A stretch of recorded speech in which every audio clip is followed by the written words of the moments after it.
All right. We are good to go. Finally got everything working. There's Mr. Paxton looking good. I do like that. I like that camera angle. That's really nice. Yep.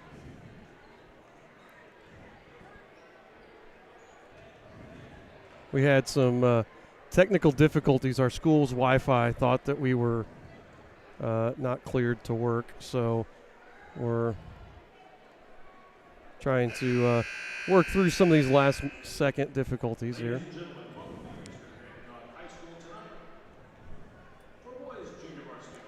So, Scott, I'm taking care of these if you want to talk. Absolutely. Hey, we're getting ready for, first boys game we've streamed in a couple weeks. Yeah. Friday night against KIPP Indy Legacy, right? Getting ready to announce the starters for the JV. Number 32, Johnson. And by the way, we don't have first names, so we apologize. They didn't have a roster. Right. Number 5's last name is Scott. And number 0, Harris Jr. Number 13 is Curlin. And number 14, Spells. So, yeah, we will apologize if we get some of them wrong, but they can only do what we can do, and they only had last names in the book. Right.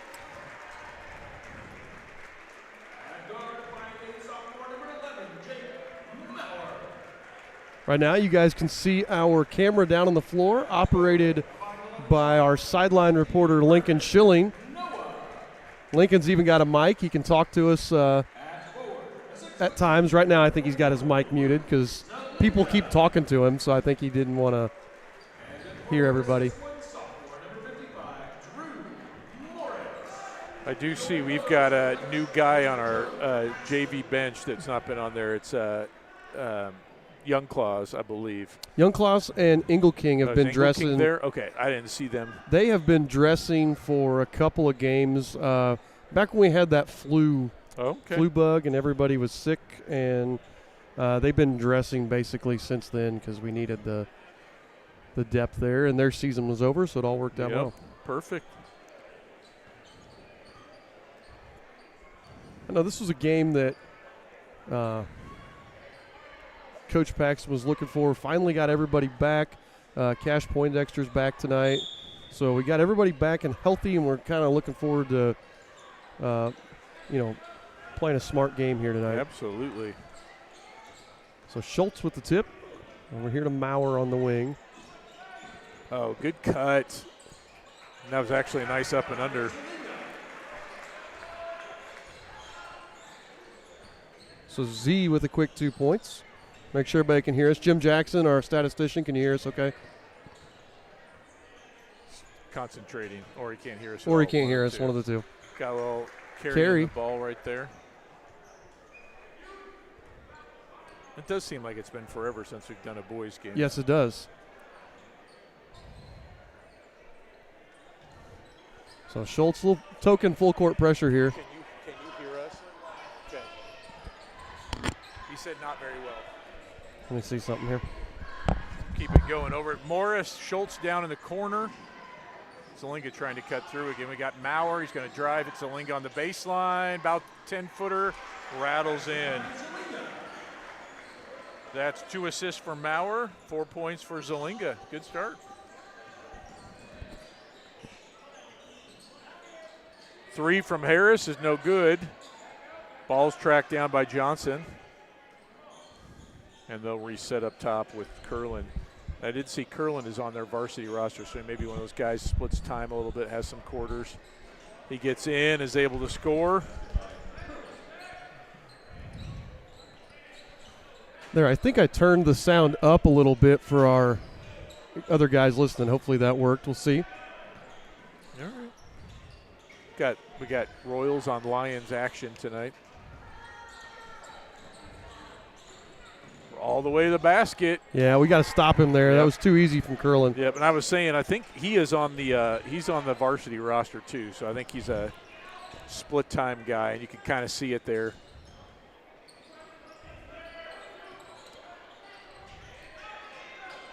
There we go. Drew's got the mismatch. He just got him too far out. There we go.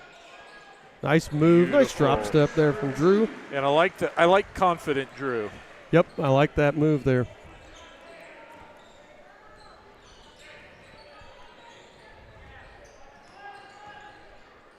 And as the ball moves around, wow. Curlin got 6. Yeah, that's just a strong take from him.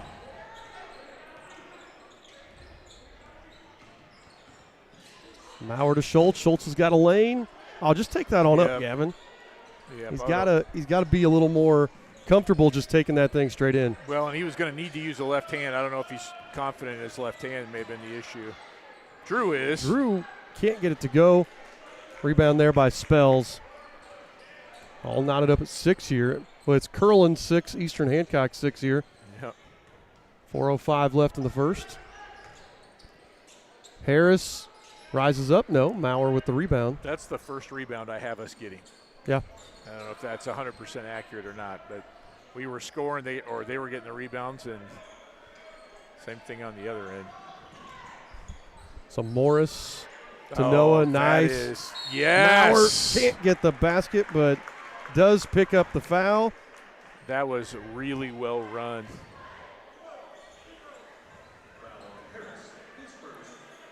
That'll be on Harris. Wow, what a great back cut. And the feed from Noah was right on the money. I like Jake taking it up with the reverse layup. He knew he was going to get fouled and just took the shot anyway. Yep. So Jake Maurer sinks the free throw.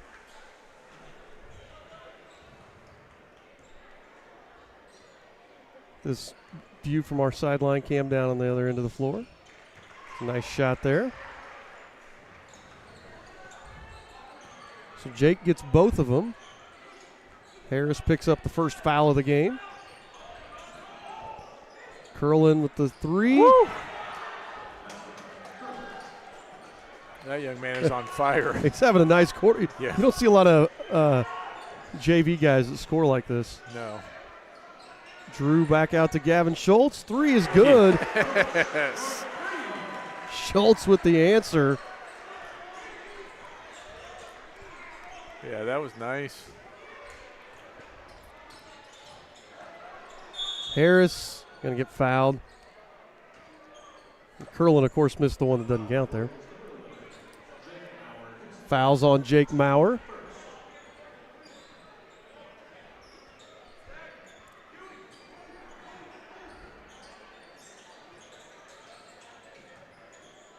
Get it in. Curlin's going to take the 3 again. Off the mark, and Schultz pulls it down.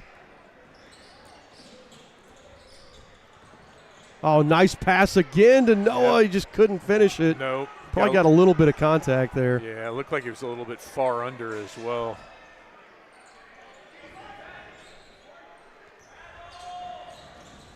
Coach Bechtel, I could hear him from here, wanted to travel, but Spells gets to the rim. Right now, we got to pack it in. Yep. We've got to help quicker. We're too slow on our help side defense, and they're getting to the rim too easy, although we're getting to the rim easy too. And there's Luke Zalinga with the basket and the foul. Lincoln, what are you seeing down there on the sideline? He's got to turn his mic on, so it's going to take a sec here. The ball well right now. Say it again, Lincoln. What? Talk to us again, Lincoln. You have to wait and give it a second to turn the mic on. Both teams are really scoring the ball well right now. That they are. Zalinga hits the free throw. Yeah, Poindexter checked in for the Royals there during that. Came in from Maurer. For the Royals, you got to stop Curlin, and then otherwise, I think we're playing well offensively. Well, we are now playing a zone, so maybe that'll help us cut off some of those lanes. Yeah, I like that change. Lincoln, you might need to turn that off when you're not talking right now, because I can get a bunch of background noise from you. Just so you know. What's up, Cash? I could hear a little too much of Coach Paxton there. I was thinking that too. Oh, look at that. Schultz can't get it to go. I don't know if we want to hear that much of Coach Paxton. I think we need to mic up Jake Hicks for the next game. I'd like that. Curlin long two, no. Schultz with the rebound, off and running. I wouldn't mind see Schultz go to the basket again. Poindexter out to Noah. He'll take the three and make it. Man. And Noah been really patient letting the game come to him. So we've seen him score pretty well. Taking everything. Right now the Royals taking everything in flow of the offense. Yes, which they I like. are. 1 minute to go here in the first quarter. Royals lead by 6, and KIPP looks a little. What the? How did that go in? Oh my goodness. Curlin's KIPP looks gotta a look- little confused, but not Curlin. No. Yeah, they're having a hard time staying with guys on defense, but their offense is not struggling. Look at that. Drew just takes it in. Drew's like a dancing bear. This might be the highest scoring JV quarter we've had in years. Oh, yeah. Because I feel like we've had some like 5-2 quarters. Unfortunately, we have. Like they're going to wait for the last shot here. I wonder who's going to take this one. I don't know. Well, Get it over here to Harris. I think well. It's going to be Harris. Deep three. Wow, early and shot Harris too. buries it, gives the Royals a couple seconds. Gavin Schultz. Oh, that one looked good. So during the quarter break, we're going to throw it down to our sideline reporter, Lincoln Schilling. He's going to talk to us. Lincoln, what do you think adjustment-wise? You know these coaches. You sit with them. What do you think we're going to see here? What's Coach Paxton's attitude down there on the sideline? Well, first of all, I saw them switch to a 2-3 zone. I think part of the reason why is KIPP's not the greatest three-point shooting team, and I also heard Coach Paxton on the sideline say, we got to pinch the dribble. That's why they've scored 16 points, and he really wants them to pinch the dribble. I think he's pretty pleased with how the Royals are playing offensively, but defensively, they really got to pinch the dribble. Pinch the dribble. Explain to me, what does that mean? Pinch the dribble. How would you explain that to my 6-year-old daughter?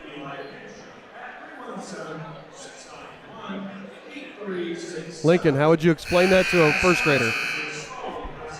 I'm sorry, I cannot hear you. How would you explain what it means to pinch the dribble? We got to have extra help when KIPP drives. They've gotten too many open layups. All right. There's your analysis from our sideline reporter, Lincoln Schilling. Thanks, Lincoln.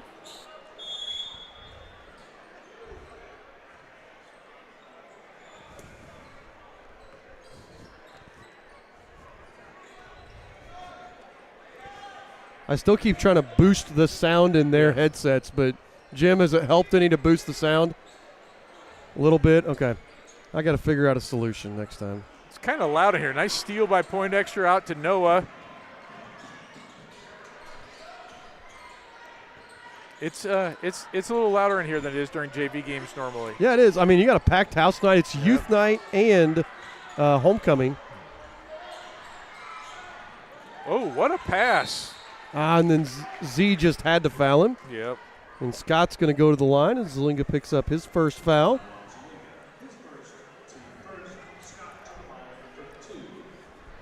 I'm going to try adjusting one more thing for their sound. All right.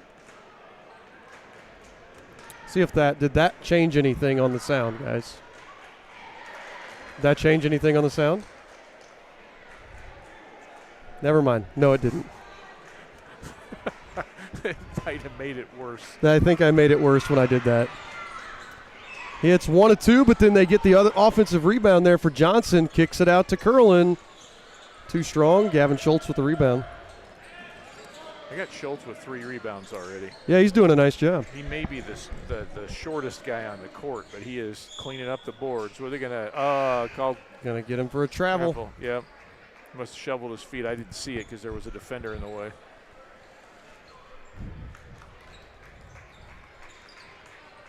And Lincoln, remember with your camera, feel free to move. You got a dolly, so if you want to move over other parts, like when somebody's shooting free throws, if you want to move down kind of the line of sight, you can. So Have fun with that, Lincoln. 3 on the way, no good. Curlin tips it. Poindexter gets the rebound. I think Cash was going for the foul instead of going for the basket because I saw the ref kind of tell him, hey, get up there. Good hustle by Drew getting back. Morris, yeah. Great board. Maverick Burke's going to bring it up for us. Nearly traveled. Yeah, I was getting ready to say we got to hold our breath there because that was almost a travel. Maurer knifes through, no good. Curlin with the rebound. This is a wild and woolly quarter apparently because there's not a whole lot of defense on either side. We had the high scoring quarter. Now we've got the up and down, lots of misses quarter right now.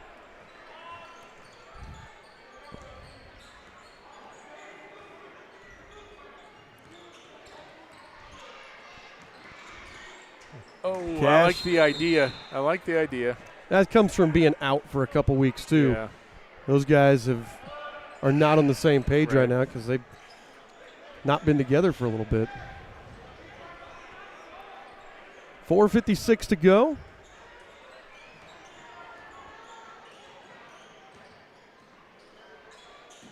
Quick 3 there from Curlin, no. Offensive board, no. Another offensive board. Harris now for a deep 3, and Harris strokes it, his second 3. Yeah, we might want to think about rebounding.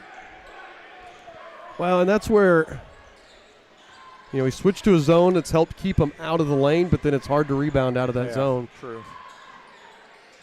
Cash gets cut off. Cash traveled, yeah. Yeah.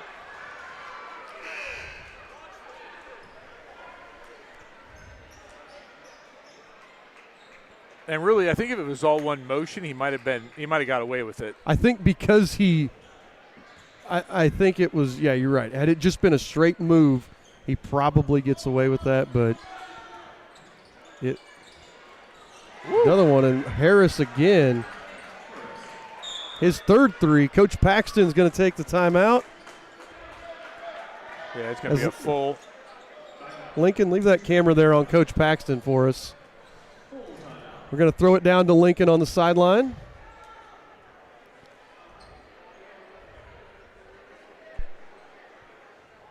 Say that KIPP was not a very good three-point shooting team, but they proved me wrong.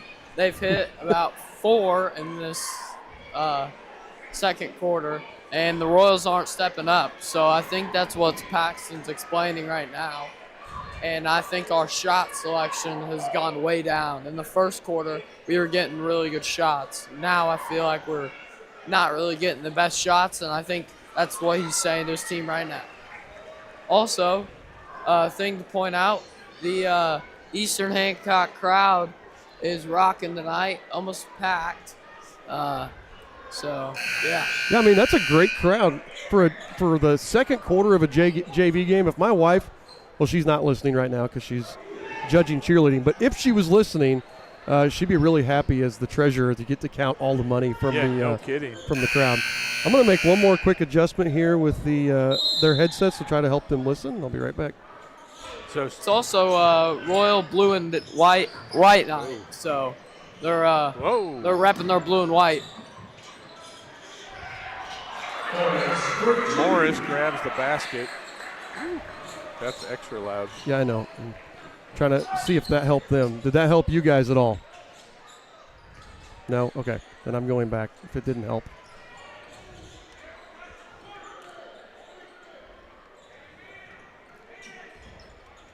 We have really extended, and we've gone back to that man.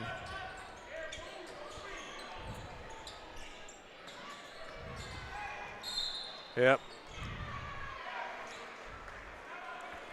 So Royals take it in. They've got some token pressure here, just trying to slow things down a little bit. Apparently they don't want Jake bringing the ball up.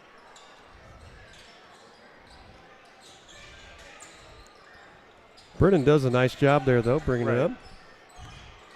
Hits Maurer back out to Noah. Can't get it to fall. Oh, good rebound there from Spells. We've not done a great job on the offensive glass. Harris feeling it. No good on that one. Maurer going to pull it down.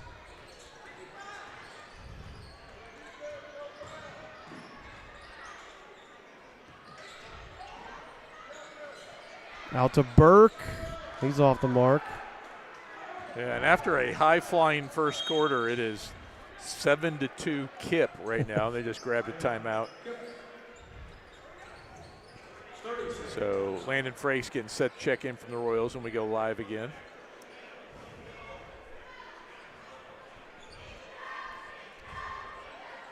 So we'll see. Shooting kind of failed us at this point a little bit, and we need to make sure that we get back to rebounding. We had been doing a pretty decent job, but kind of got away from this as the Lions have taken the lead, and then some hot three-point shooting from Harris, as Lincoln said. He's got 3 already. Yeah, I mean, he's knocking it down, and that's one of those where we've tried to make adjustments, but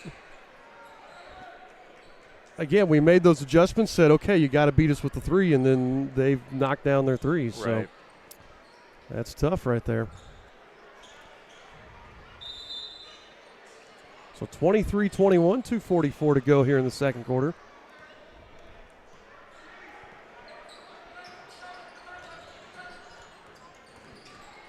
Curlin trying to shake Maurer. Good job by Jay. Kept him in front of him. Yep. Same thing from Noah on Harris. And Curlin's going to walk with it. Yeah, and it's almost like their brain is faster than their body right now because they know the moves they want to make, and they're straight to go, but just a little too quick. You know, we got to be set.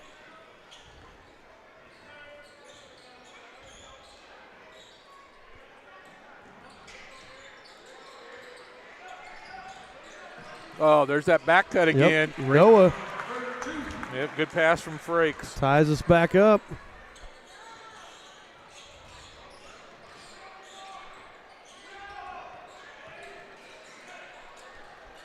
Oh, Zelinga couldn't quite hang on to it. Nah, he almost had it. Yeah, Landon knocked that out of the guy's hands, and Zelinga wasn't expecting it.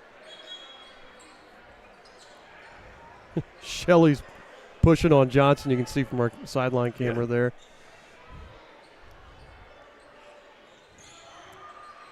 Minute 51 left here.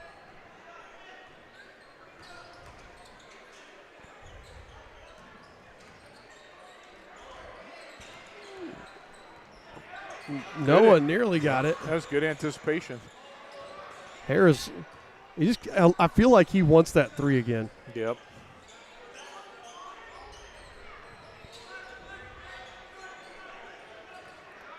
Curlin working on Maurer, backs it back out.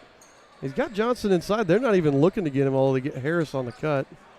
He went right back out of the lane. He didn't want to be inside. Nope. Gonna get a moving screen on Johnson there.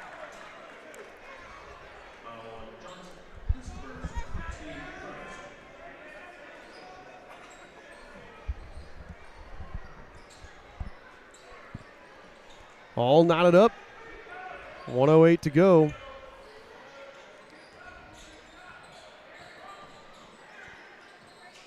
Maurer to Frakes.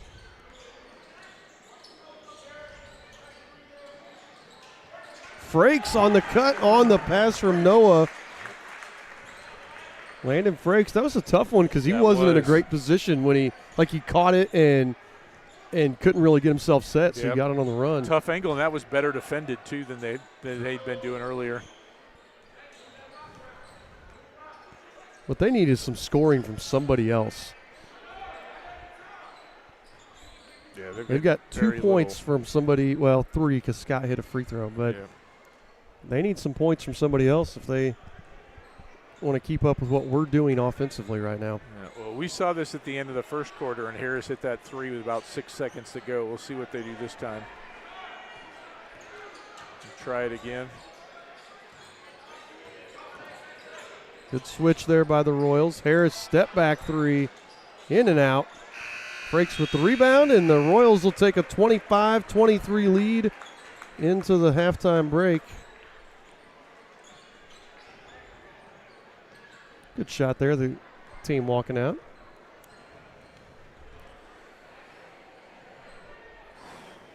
Well, that was an exciting first half. not the cleanest second quarter. Really exciting first quarter, really ugly second quarter for the first part of it, and then it kind of settled in. So we're going to step aside here. We'll come back after the halftime break. Thank you guys for tuning in. It's time for the Commissioner's Corner, an exclusive weekly conversation about Indiana high school sports with the Commissioner of the IHSAA, Paul Neidig. Now for an up-to-the-minute report about what's happening in the constantly changing world of high school sports, here's Commissioner Paul Neidig. Hey, welcome into the Commissioner's Corner, our weekly conversation with the Commissioner of the IHSAA, Paul Neidig. I'm Brendan King. Paul, always great to catch up. Busy time of year, girls basketball state tournament getting rolling. Boys basketball pairing show coming up on the 22nd. So it is a great time of year, and the tournament got started in a great way with the sectional. Yeah, we kicked the girls tournament off last night. Had a few postponements due to snow in the southeast part of the state, but as our great athletic directors do, they're always flexible and getting things scheduled. And so we're rescheduled for everything that we didn't get to play last night, and we'll continue through the rest of the week. And so there's a whole slate of games out there on Wednesday. There'll be some games on Thursday. Obviously, Friday is semifinal night for most, and then Saturday night will be championship night. Last episode, we were talking a lot about how the snow impacted things on the boys and girls side. So it's up to the ADs, of course, to reach out to you. And then is it up to them to just get that new date on their schedule? Yeah, they communicate with the people that are in the tournament to find out, make sure there's no conflicts there. But they take the lead on rescheduling, and certainly they reach out to Assistant Commissioner Jane Schott because the girls' tournament's going, and Jane would work with them on rescheduling and what her thoughts are also. But it primarily falls back to our schools. As we mentioned with the boys basketball pairing show coming up on the 22nd, across the IHSAA, you guys are always looking for new officials and new folks to join that realm. And it's very easy, Paul, ihsaa.org, and it's pretty easy from there, right? Yeah, you go to ihsaa.org, and at the top there's a button that says Become an Official, and we would love for people, if they've ever been inclined, I tell folks all the time, we love the game as players, our athletes and participants, but it's a chance to continue to be involved in the game, and the officials community is so unique because they become so close-knit and support each other, and you're working with some of your teammates, and that team concept is still going, and we need officials. We always need officials. Our group is a little silver-haired as we speak sometime, or some are getting a little older, but we love young officials. I watched a couple good young officials work last night at the girls sectional at Carmel, and so we're always looking for the next official to get out there and help us out. So a lot of basketball opportunities for folks to go out and support their communities. But we've been talking the last few weeks, Paul, about something very unique, and that's swimming and diving. It's coming up on the boys and girls side here very soon. But girls swimming and diving is going to start first, and that starts this weekend. So, for anybody that wants to come out and watch something very unique and very special, I think that might be a perfect opportunity for them because there's truly nothing like that. Yeah, and if you want to know where the swim meets are at in your community, you can go to our website, again, ihsa.org. At the top, you click schedules, and you can put in your zip code and your area, and they'll find out where these local games are being played at. And get out, you'll see, it's incredible, the quality of swimming in the state of Indiana. And we did a podcast this past week on the IHSA Insider and had Lily King and her brother online. And Lily began her career at F.J. Wright's High School in Evansville and furthered it. And we certainly know her Olympic story. So, again, there'll be another one born through this tournament season that will do great things at the Olympic level. Paul, other stuff going on with the IHSAA girls wrestling just wrapped up over at the Coliseum. Whiteland finishing with the top spot in girls wrestling. 2 individual state champions crowned. Crown Point, Hobart, and Columbus East following in the standings. And, of course, boys wrestling coming up as well. So can you just break down the weekend for the girls wrestling state titles and what's coming up for the boys, too? Well, girls wrestling was a great weekend, and we saw a significant amount of growth in not only the quality of wrestling in its second year of state championship participation, but in the number of fans. I mean, we were up almost 1,000 fans this past weekend over the previous year, this past Friday. And so that's exciting. And we knew girls wrestling would continue to grow. The fan base love their sport, and we're excited about it. And then we turn right around the corner And a week from this Saturday, we kick off with the boys wrestling tournament. It's the Commissioner's Corner. That's Paul Neidig. I'm Brendan King. Paul, we always appreciate the time. We'll talk to you again next week. Thanks, Brendan. Appreciate what you do. Thanks for listening to The Commissioner's Corner with IHSAA Commissioner Paul Neidig, and thank you for your continued support of the high schools in your community.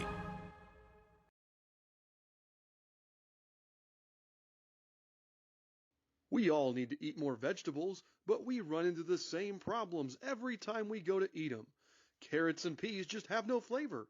Beans and Brussels sprouts have side effects that will send children running in fear. But there is one vegetable that everyone loves.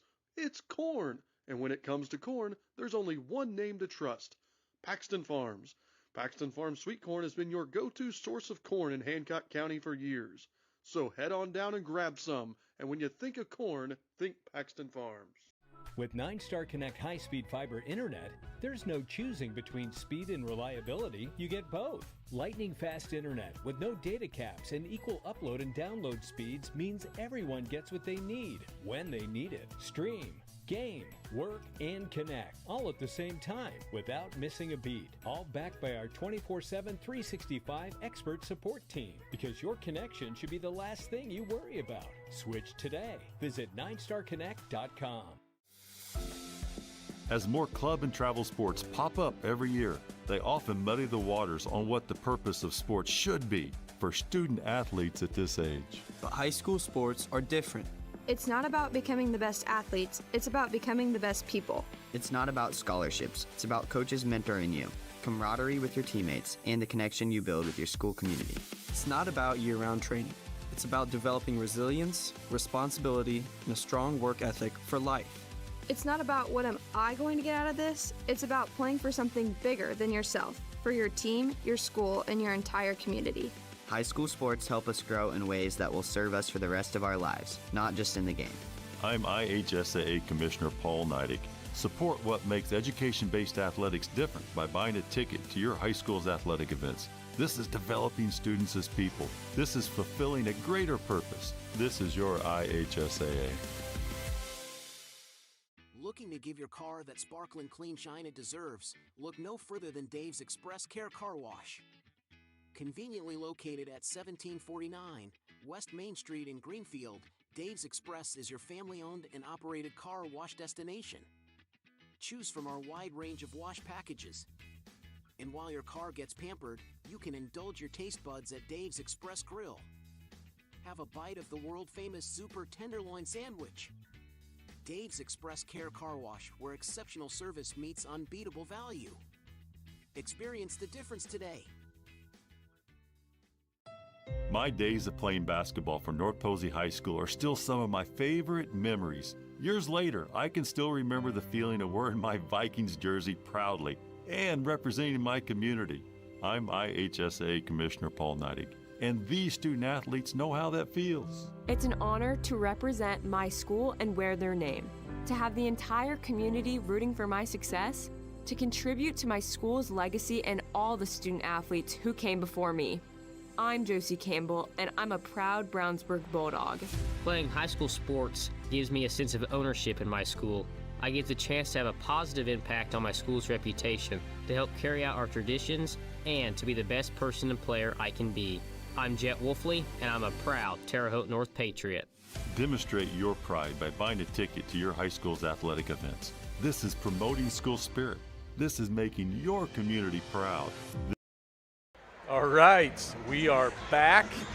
Just under a minute to go before we get at some second half basketball action here with the Eastern Hancock and KIPP Indy Legacy JV teams. Had a shootout of a first quarter and a rock fight of a second quarter. Right now, Curlin leads the KIPP Lions with 11 points, and Harris Jr. has got 9. Not a lot of scoring from anybody else. Royals really, really balanced. We got 7 first quarter points from Zelinga. Morris has got 6.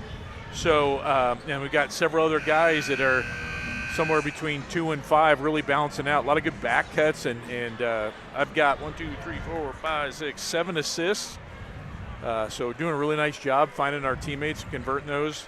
One of them, Jake Maurer, made 2 points. Didn't make the basket, so that doesn't go officially as an assist, but might as well have been off that play. So. Yep. Well, and sorry, I got to catch my breath. I was running around trying to get my kids hot dogs and popcorn. Hey. So now I'm winded. But yeah, I mean, good first half offensively from us. Really good first half, but defense tightened up there in the second. Let's see if we can continue that trend.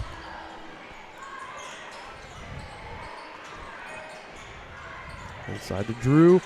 Left-handed hook shot. Can't get it to fall. No, and that's another one. It should have been an assist. Mm-hmm. But and that pass actually got tipped on its way to Morris. So not a lot of fouls in the first half.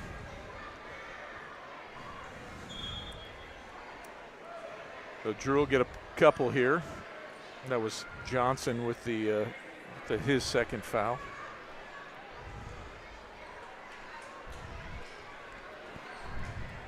And it's still just buzzing in here, all the background noise. So many people. We have, I think, Mr. Spalding, Aaron Spalding, our athletic director, decided to schedule as many things as he could tonight. I think the only thing we're missing is maybe the Hall of Fame inductions. Pretty much. Good camera angle there. Lincoln, that was a nice shot. I like that angle. As Drew hits 1 out of 2. Let us know. Nobody's chatting with us. Let us know if you like. Lincoln's we're trying something new. We're hosting the sectional, so it gives us a lot of flexibility by us hosting with what we can do broadcast-wise in the sectional. As Maurer gets an open lane. Nice. That was smart by Jake to stop and let the defender go by, too. But it gives us a lot of flexibility, so I'm trying some different things. We're trying this out, and let us know if you like it. Let us know if tough shot, Z with the rebound. Let us know if we think we can do other things to improve. We're trying all kinds of things here. I mean, I'm not against strapping the camera to Lincoln's head and letting him run around. Oh, Gavin just can't get that one to go. He's had a couple of those tonight that just won't fall for him, where he's getting to the hoop. Look at that. Tough take, no, but Drew there for the rebound. Yeah, and that was, I mean, that ball was blocked before it left Harris's hands. He was still able to get it off. Drew over the left shoulder. And I missed. Who was our assist guy there? I didn't even see. Gavin, but I don't even know if I'd give it to him. Drew kind of made the move on his own. Fair enough. Sorry, Gavin. I got your back. Mr. Gallion does not. Oh, there's a block there by Zalinga. Nice tip by Drew, and Gavin with the rebound. Oh. Gavin drills a cheerleader there. Yes. Because she was on her phone. I can't tell who that was. I just saw her on her phone. No, he was like, hey, watch this game. And our sideline cameraman could have got that.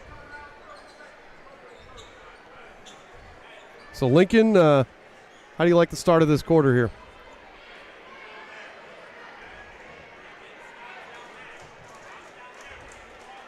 Lincoln didn't have his mic turned on, sorry. No, I'm kind of wondering if I should make him do this in class. Turn a mic on to talk? Yeah. I think the Royals a great start to the quarter. We're playing a lot better defense, rebounding really well, and taking really good shots on the offensive end. So I'd like to see them continue that throughout the rest of the game. You know what we have the potential for with him down there? Grabbing a coach during the quarter breaks. So what we're going to do, and Coach Paxton doesn't know this yet, but we're hoping to do an interview with Coach Paxton after the game. I like that, but I'm thinking like how the NBA used to, the Craig Sager interview where Popovich wouldn't answer his questions. Well, and I thought about that, but I don't want them mad at Lincoln. No, Jake Hicks.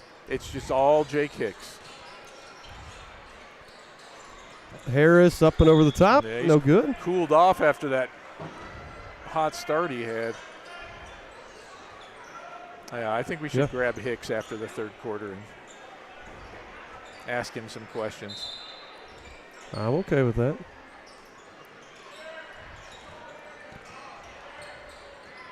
Probably ought to give him a heads up, though, so maybe the next time. Going to be a foul on Spells, and he didn't like the call, but he was swatting at it. Coach, he's being coached up to. It's really, really good coach and telling the guy, I like the effort. Got to be careful how you do it.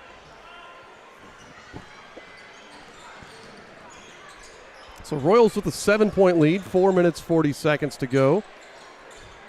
Zalinga in the corner for three, leaves it short, gets his own rebound off the, Noah set it like a volleyball player. Yep. Right into Z's hands. Noah's going to take the three, too strong. Drew tapping it to himself. Nice hustle. Drew Morris has been doing a little bit of everything. Whoa! And then kicks it out to Schultz, who's suddenly become a three-point shooter tonight. I like it. Lincoln, I liked how you found Gavin there. That was good. We're trying to talk to Lincoln. I was telling him about finding the guy after a big shot going down the court. Want to get their reaction. Yeah. Gavin was hyped after that one. He was, you're right. Maurer, another one. Maurer hits the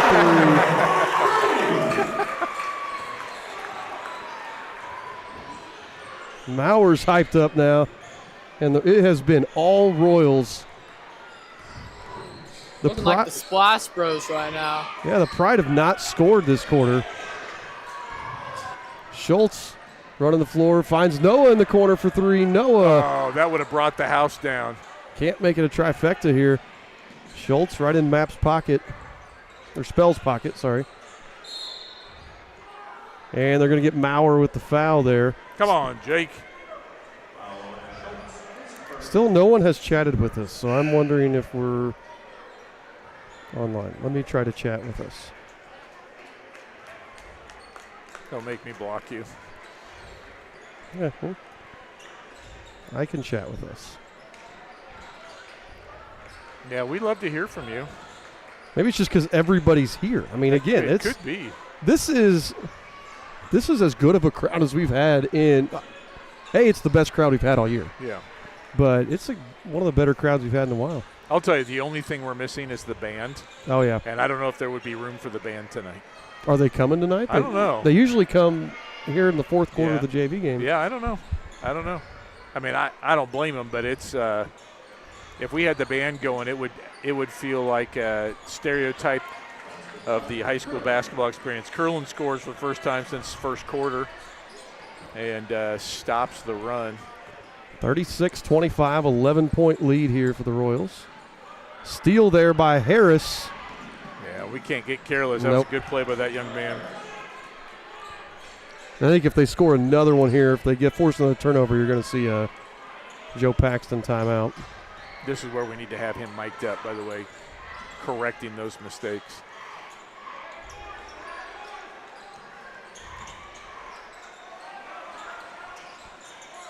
Cash to Noah. Noah drives baseline. Brennan Noah puts it up and in for two. Really good play. Brennan Noah's got 7. Under 2 to go here. All right, Kyle Davis is watching. Thanks, awesome. Kyle. Thank you, Kyle.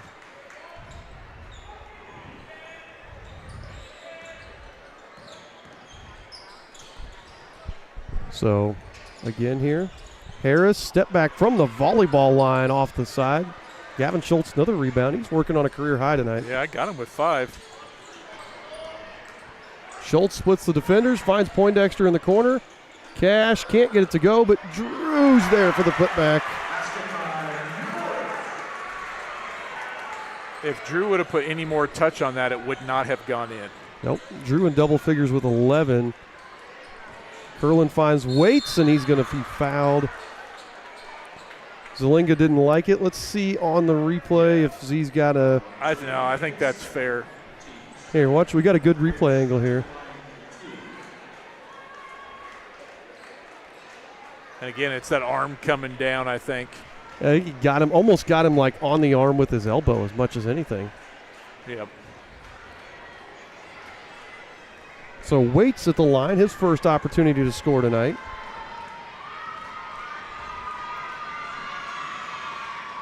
No good on the first. Comes Caleb Shelley. Drew is getting a rest after that. That was a lot of work for the big man. He was everywhere.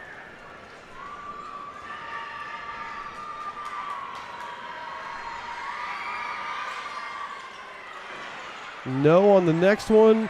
Brennan Noah fighting for it. He thought Cash was going to get it, and he and Cash both thought the other guy was going to get it, and Brennan ends up stepping out. But I love the hustle there, tipping it to himself a couple times. Just didn't quite work out like he planned. 1:05 to go. Curlin, I mean, he's got Johnson down there a couple times. He's had him on Shelley, and they just haven't looked inside to him.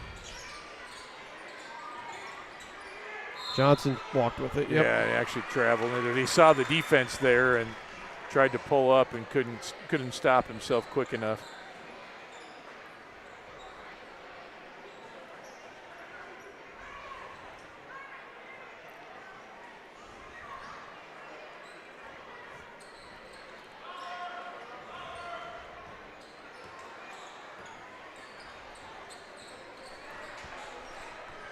So Schultz here, 40 seconds left. Oh, nice. That was a great lead on that pass. Yep. Zelinga corrals it, and Zelinga puts it in. I got him for 9. Yeah. So he's got 9. Drew's got 11. Maurer's got 7, yeah. Splitting up the scoring here. Yeah, very balanced. Harris's wild shot, no good. Cash gets the rebound. Harder to defend when you're balanced. Cash from Schultz. Oh, no. won't fall for Cash tonight. Curlin probably should have just gone up with that. He tried to get a little fancy going behind the back and didn't quite work out. So Eastern Hancock with a 42-27 lead here at the end of the quarter. A really, really good quarter there from the Royals. Held the Pride to 4 points. Yeah, we have 5 different guys score. Same thing in the first quarter. Our 2 best quarters in some time. We're spreading the ball around. It makes it hard to defend. 17-4, we outscored them there. So 42-point quarter.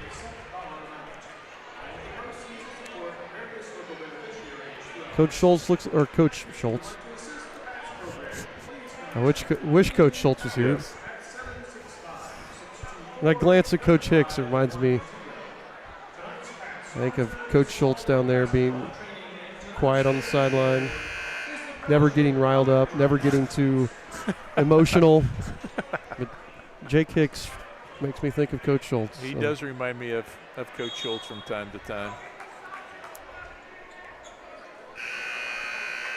Coach Paxton with some subs here. Maverick Burke comes in.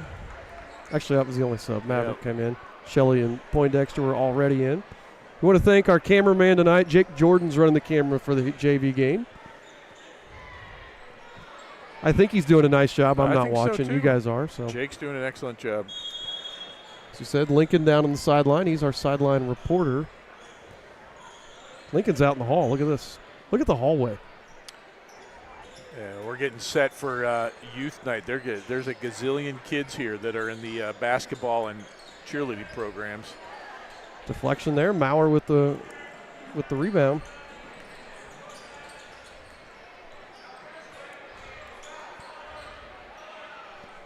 That was the right play again. Just got to get a better pass. Yep. Take there by Harris. Kicks out to Curlin. Little 2-man game for those guys. I mean, they've only got 3 points outside of those 2. Yeah. Scott thought about it. Scott thinks about it again.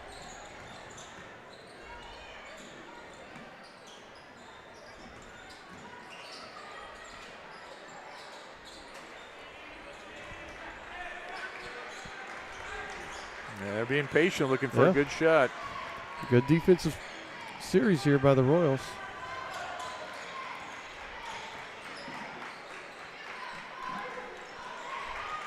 Three on the way from Harris is good. It's his 4th 3 of the game.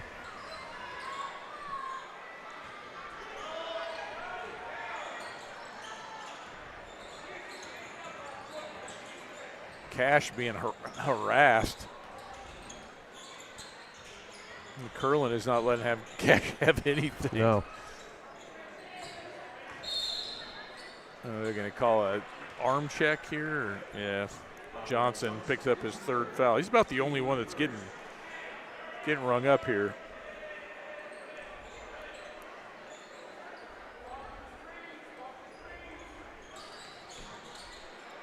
That one loose on the floor. Jump ball is going to stay down here. And really, like, it was near the end of the second quarter, the Pride, the Lions, whatever, were in the lead. Yeah. And since that start of the third quarter, it has been all Royals.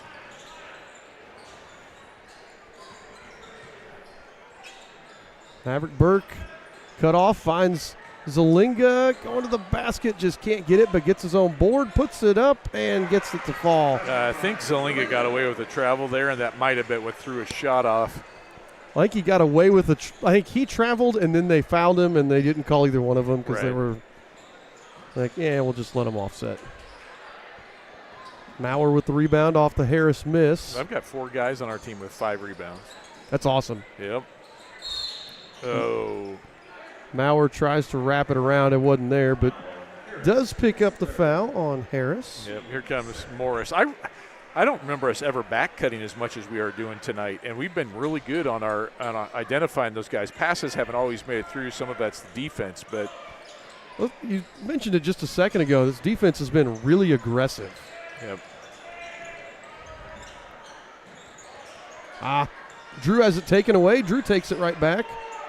Drew on his knees and grabs the ball, but it's jump ball. Like he went down and hustling for it.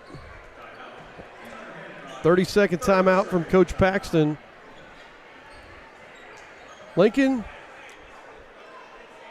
I've seen you over there with some unfortunate company, our principal and athletic director down there. I'm sorry that you have to be spending time next to those guys. Yeah, that is rough. By the way, you said the band might show up during the fourth quarter. Yeah, Band's here.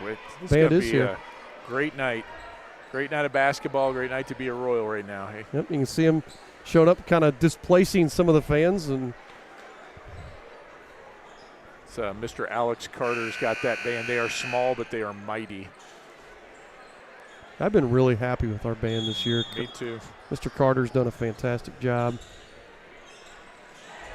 And a nice guy. Good pass. Oh, Burke usually hits that.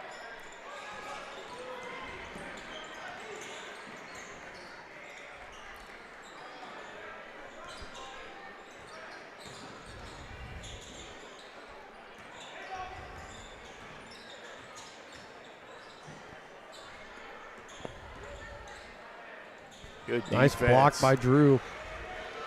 And part of it, what we've started doing is we're just staying put. And one thing that I've noticed, nice cut, nice pass. Ooh. That one got blocked and knocked out. It's going to be our ball. One thing I've noticed, one thing that these guys from KIPP, Curlin and Harris specifically, they're driving and attacking, but they're not going through contact. Right. So our guys are just staying put and not falling for any fakes, just like you're not going to go through me, and that's where we've helped stop them on defense a little bit. Like right there, Drew just kind of played and said, "Yep, go through me if you want." And right now, those guys from KIPP are trying to avoid contact rather than go through it and try to draw the foul, and that's kind of been the difference in the second half. Schultz. There you go, Schultz. Takes it to the rim. 16-point Royal lead with 3:15 to go here in the fourth quarter of this JV game.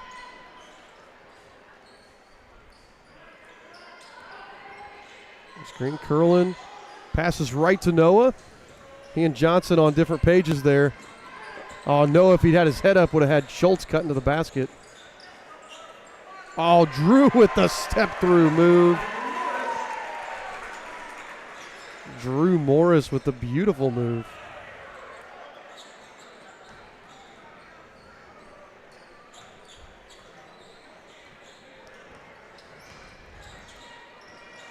18-point lead. That one went off Drew's foot. Drew didn't even realize the shot went up and Nope. went off the back of his ankle. Drew and Noah going to get a break. Yep, Shelley and Frakes check in.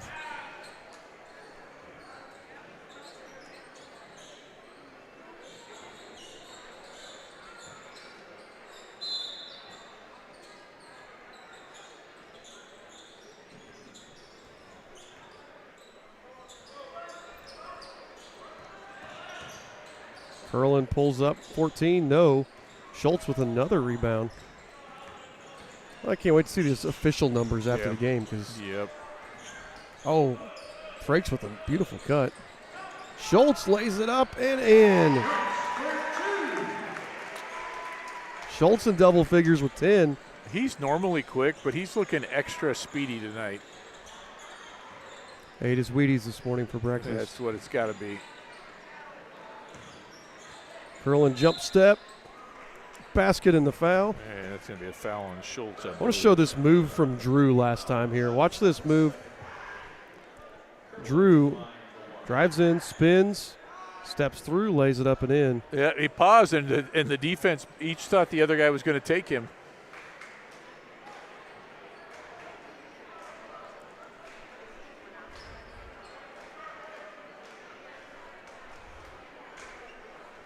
So Curlin got the basket. I don't know what to say. Lincoln, why do you have the... Yo, what up, boys?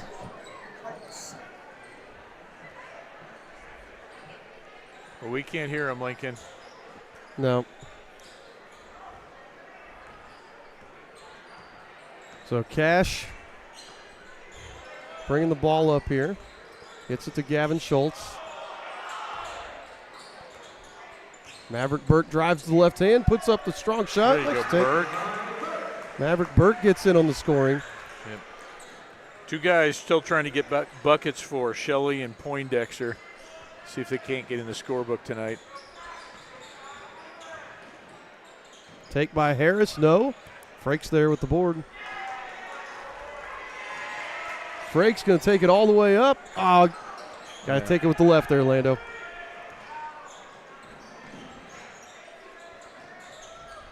A steal, Maverick.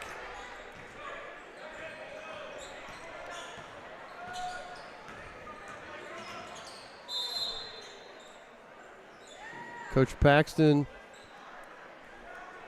Yeah, Coach Paxton wanted a timeout just to sub those guys in. Yep. Wesley Ingleking, number 2, coming in for the Royals, and Mason Youngclaws, number 1. Schultz getting a break. Poindexter getting a break. 55.5 seconds left on the clock here. Shelley looked at him like, what are you doing? I was driving to the basket. Yeah.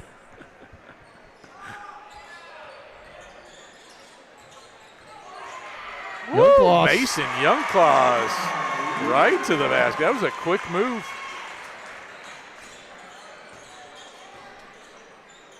Harris pulls the trigger again. After being really hot early on, has not been quite so hot moving forward. Shelley grabs the steal there. Frakes breaks it up. Youngclaws blocked off the backboard. Shelley with the steal. Shelley tries to throw it up and nearly gets his head stepped on.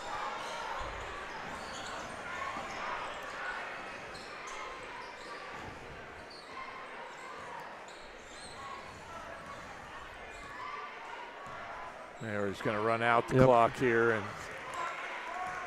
tough second half for KIPP. 54-33 is the final score here.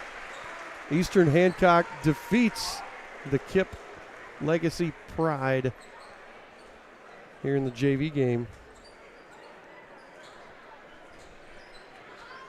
Yeah, it was a great performance from the Royals. Yes, it was.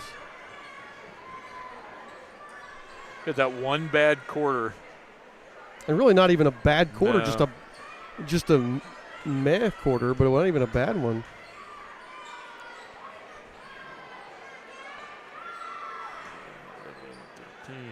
All right. Well, that was fun. It was a lot of fun. And I think once the team comes out of the locker room, or I think right now we have youth nights, right, Lincoln? So if we can get some of this action here with your camera for youth night.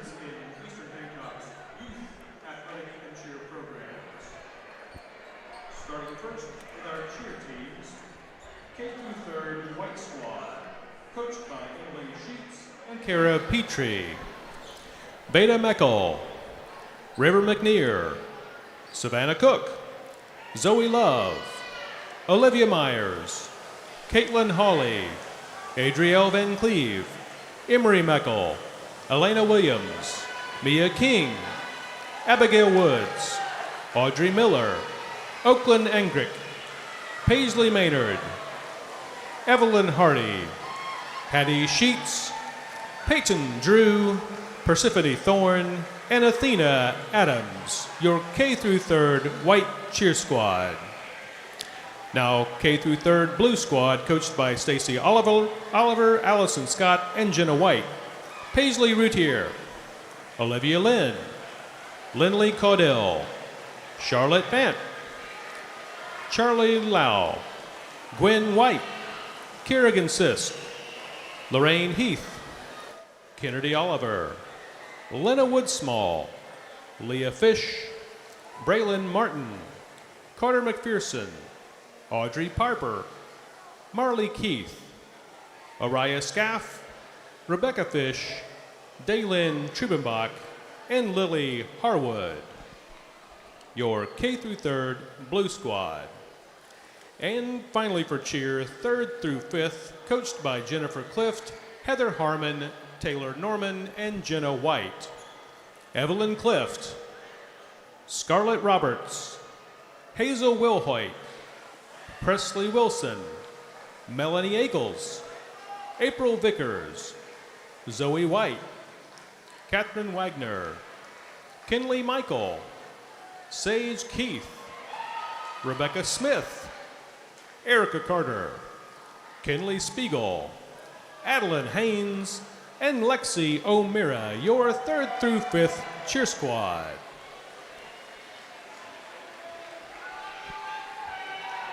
Now for boys basketball. First, our introductory league. The Boilers, coached by Cody Smith and Brandon Jenkins. We have Sawyer Jenkins, Jackson Kalk, Carter Johnson, Jace Caudell, Caden Smith, Tucker Harris, Kason Griffin, and Grayson Bledsoe. Next, we have the Sycamores, coached by Joel Hungate and Jeff Maggie, Eli Quakenbush, Milo Martinez, Weston Hendricks, Max Hungate, Watson Cullison, Grayson Kalk, and Owen Miller.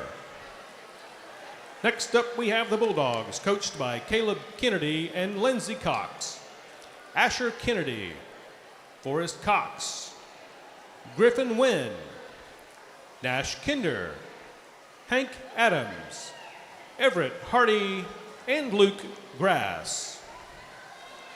Next, we have the Hoosiers, coached by Jimmy Sexton and Scott Beyer, Truett Harrison, Brecken Daig, Austin Bixler, Garrett Beyer, Woodson Sexton, Hudson Morrell, and Adam Odell.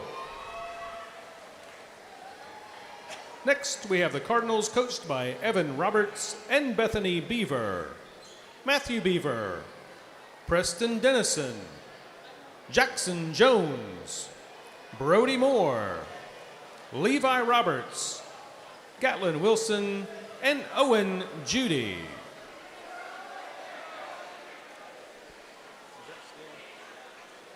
Next is our intermediate league. First, we have the Celtics, coached by Allison Proctor and Brandon Jenkins, Porter Proctor, Mitchell Rocks, Harlan Swindell, Zeppelin James, Braxton Maggie, Jamie Jenkins, Ethan Judy, Jarek Rudisell, Foster Jenkins, and Hayden Rogers. Next, we have the Spurs, coached by Aaron Simmons and Caleb Lowe. Sawyer Lau, Sullivan Gross, Kelson Bush, Oliver Wiles, Worth Simmons, Zane Zapp, Esteban King III, Knox Nasby, Jackson Quakenbush, and Corbin Lash. Next is the Warriors, coached by Eric Freeman and Mike Morrell. Easton Freeman, Carter Moroska, Anthony White, Gatlin Martin, Everett Izell, Sawyer Morrell, Easton Mowry, Emmett Mowry, and Draven Harmon. Next, we have the Grizzlies, coached by Aubrey Osborne and Daniel Veza. Jariah Osborne, Everett Wynn, Judd Barfield, Eli Scott, Decker Veza, Charlie Sparks, Graham Kalk, Forrest Collison, and Solomon Osborne. Finally, we have the Pacers, coached by Brad Nicholson and Zach Myers. Jordan Nicholson, Emerson Myers, Finley Coleman, Bo Keller, Austin Richardson, Fritz Beyer, Cash Mays, Glenn Thompson, and Peyton Hampton.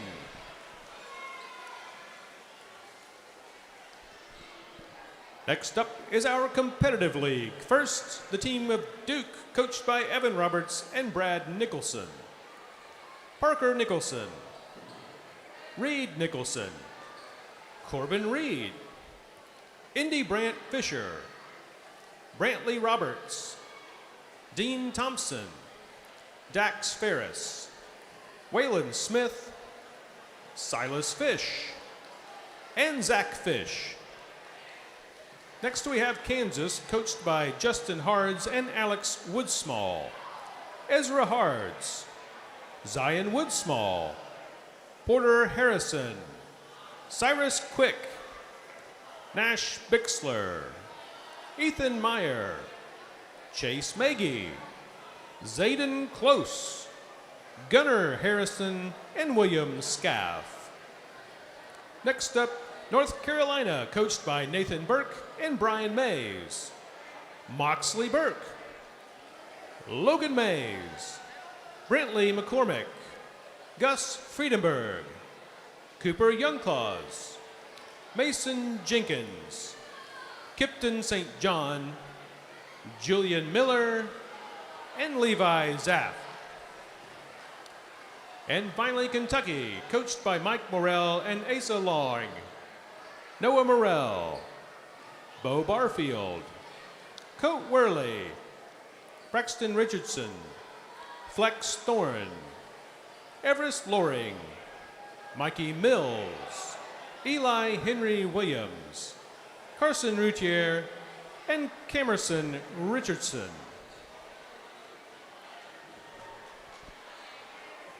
Next, we have our 5th and 6th grade team. First, the A team, Cash Veza, Carson Jenkins, Clayton Nicholson, TJ Manship, Cash Weishart, Elias Shelley, Clayton Arthur, Tucker Stapleton, Eli Eck, and Hunter Engelking.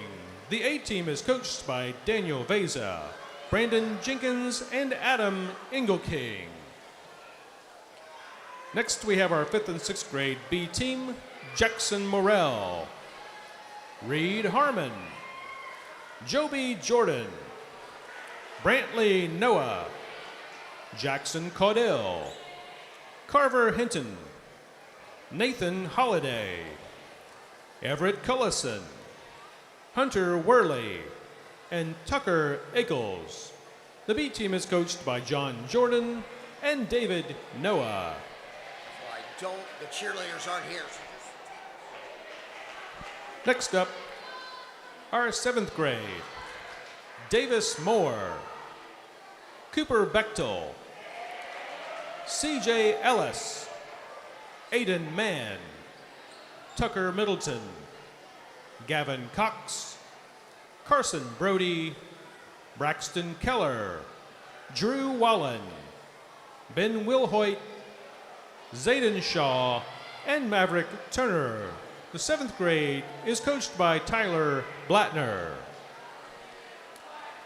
Our 8th grade, Keegan Borman, Rocky Burke, Jackson Adkins, Jake Jordan, Braxton Kramer, Ethan Wilson, Randy Halcomb, Jace Maddox, Lincoln Schilling, Tate Friedenberg, Levi Shelley, and Mylan Glumack.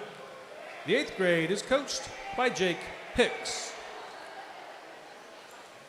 And our final team this evening, the C team, Lane Simmons, Brady Frakes, Wes Engelking, Jordan Moore, Mason Youngclaws, Gabe Smith, Jabin Bratton, and Eli Cox. The C team coached by Cole Allen and Josh Robertson. Give a hand for your Youth League participants for Eastern Hancock.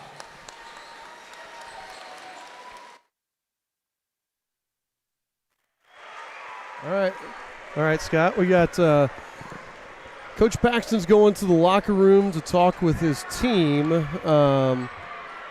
but I know Lincoln Schilling's going to try to get an interview with him when he comes out. So I'm going to leave the mics on here and ready to go, or at least leave Lincoln's on. All right.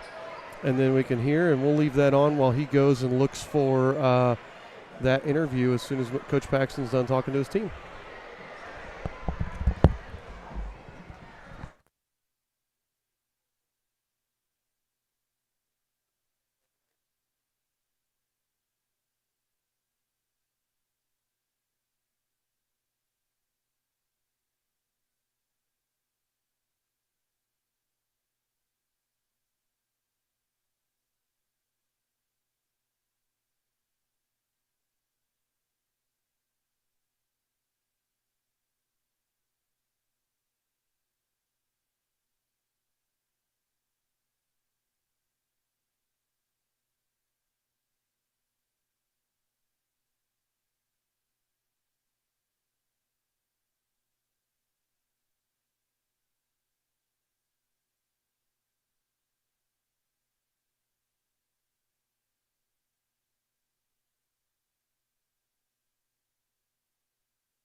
So, hey, Lincoln, can you hear me? Give me a thumbs up if you can hear me, Lincoln. Lincoln, if you can hear me, give a thumbs up.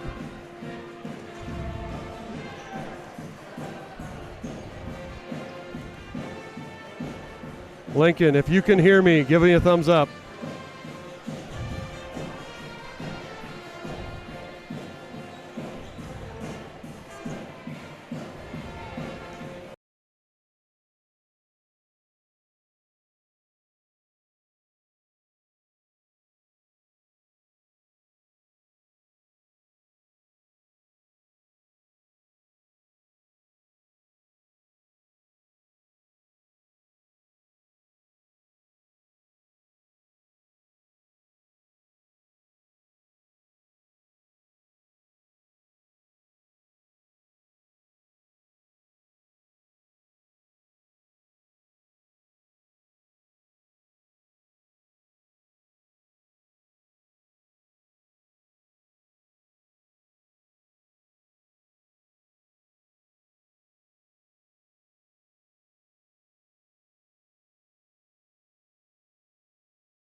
Okay, folks, so Lincoln Schilling has gotten Joe Paxton, our JV coach, he's grabbed him for an interview here. So I know Lincoln's getting ready to talk to him. So Lincoln, can you hear me? Yep. All right, so Lincoln, throwing it down to you and Coach Paxton. Go for it. I'm here with Coach Paxton. Great win, first of all. What do you think was the keys to the game that helped you win? Definitely defensively. Like we held them, I think, to 10 points, and we talked about, we call them kills. Kills are when you get 3 stops in a row, and there's lots of stats out there that say if you get a certain number of kills in the game, it increases your chances of winning the basketball game. And so we really focused on the defensive end and trying to get as many kills as possible, and holding them to 10 points was a big part of that. Second, last question. Tonight is Youth Recognition Night. What do you think is so special about Eastern Hancock basketball and its culture? Well, just seeing the number of people that are out there, like the number of kids that are participants in our youth program, and the number of great coaches we have that are willing to spend their time to help with that, just makes it really special, and it just feeds on up every level as they get older. You've been through it, you know what it's like, and so building up through the youth program, going into middle school, and that's a big part of the success of our basketball program. Thank you, Coach Paxton. Good luck to the varsity. All right, thank you, Lincoln. So a good interview there with Coach Joe Paxton. I think we should make that a regular segment. What do you think, Scott? Absolutely. I think Post game with Coach Paxton should be a regular segment. It's called Post Game with Paxton. So, all right, guys, we got about 12 minutes before the varsity game starts. I'm going to go ahead. We're going to throw it back to the Commissioner's Corner, and we'll be back after these messages from the IHSA Commissioner. It's time for the Commissioner's Corner, an exclusive weekly conversation about Indiana high school sports with the Commissioner of the IHSAA, Paul Neidig. Now for an up-to-the-minute report about what's happening in the constantly changing world of high school sports, here's Commissioner Paul Neidig. Hey, welcome into the Commissioner's Corner, our weekly conversation with the Commissioner of the IHSAA, Paul Neidig. I'm Brendan King. Paul, always great to catch up. Busy time of year, girls basketball state tournament getting rolling. Boys basketball pairing show coming up on the 22nd. So it is a great time of year, and the tournament got started in a great way with the sectional. Yeah, we kicked the girls tournament off last night. Had a few postponements due to snow in the southeast part of the state, but as our great athletic directors do, they're always flexible and getting things scheduled. And so we're rescheduled for everything that we didn't get to play last night, and we'll continue through the rest of the week. And so there's a whole slate of games out there on Wednesday. There'll be some games on Thursday. Obviously, Friday is semifinal night for most, and then Saturday night will be championship night. Last episode, we were talking a lot about how the snow impacted things on the boys and girls side. So it's up to the ADs, of course, to reach out to you. And then is it up to them to just get that new date on their schedule? Yeah, they communicate with the people that are in the tournament to find out, make sure there's no conflicts there. But they take the lead on rescheduling, and certainly they reach out to Assistant Commissioner Jane Schott because the girls' tournament's going, and Jane would work with them on rescheduling and what her thoughts are also. But it primarily falls back to our schools. As we mentioned with the boys basketball pairing show coming up on the 22nd, across the IHSAA, you guys are always looking for new officials and new folks to join that realm. And it's very easy, Paul, ihsaa.org, and it's pretty easy from there, right? Yeah, you go to ihsaa.org, and at the top there's a button that says Become an Official, and we'd love for people, if they've ever been inclined, I tell folks all the time, we love the game as players, our athletes and participants, but it's a chance to continue to be involved in the game, and the officials community is so unique because they become so close-knit and support each other, and you're working with some of your teammates, and that team concept is still going, and we need officials. We always need officials. Our group is a little silver-haired as we speak sometime, or some are getting a little older, but we love young officials. I watched a couple good young officials work last night at the girls sectional at Carmel, and so we're always looking for the next official to get out there and help us out. So a lot of basketball opportunities for folks to go out and support their communities. But we've been talking the last few weeks, Paul, about something very unique, and that's swimming and diving. It's coming up on the boys and girls side here very soon. But girls swimming and diving is going to start first, and that starts this weekend. So, for anybody that wants to come out and watch something very unique and very special, I think that might be a perfect opportunity for them because there's truly nothing like that. Yeah, and if you want to know where the swim meets are at in your community, you can go to our website, again, ihsa.org.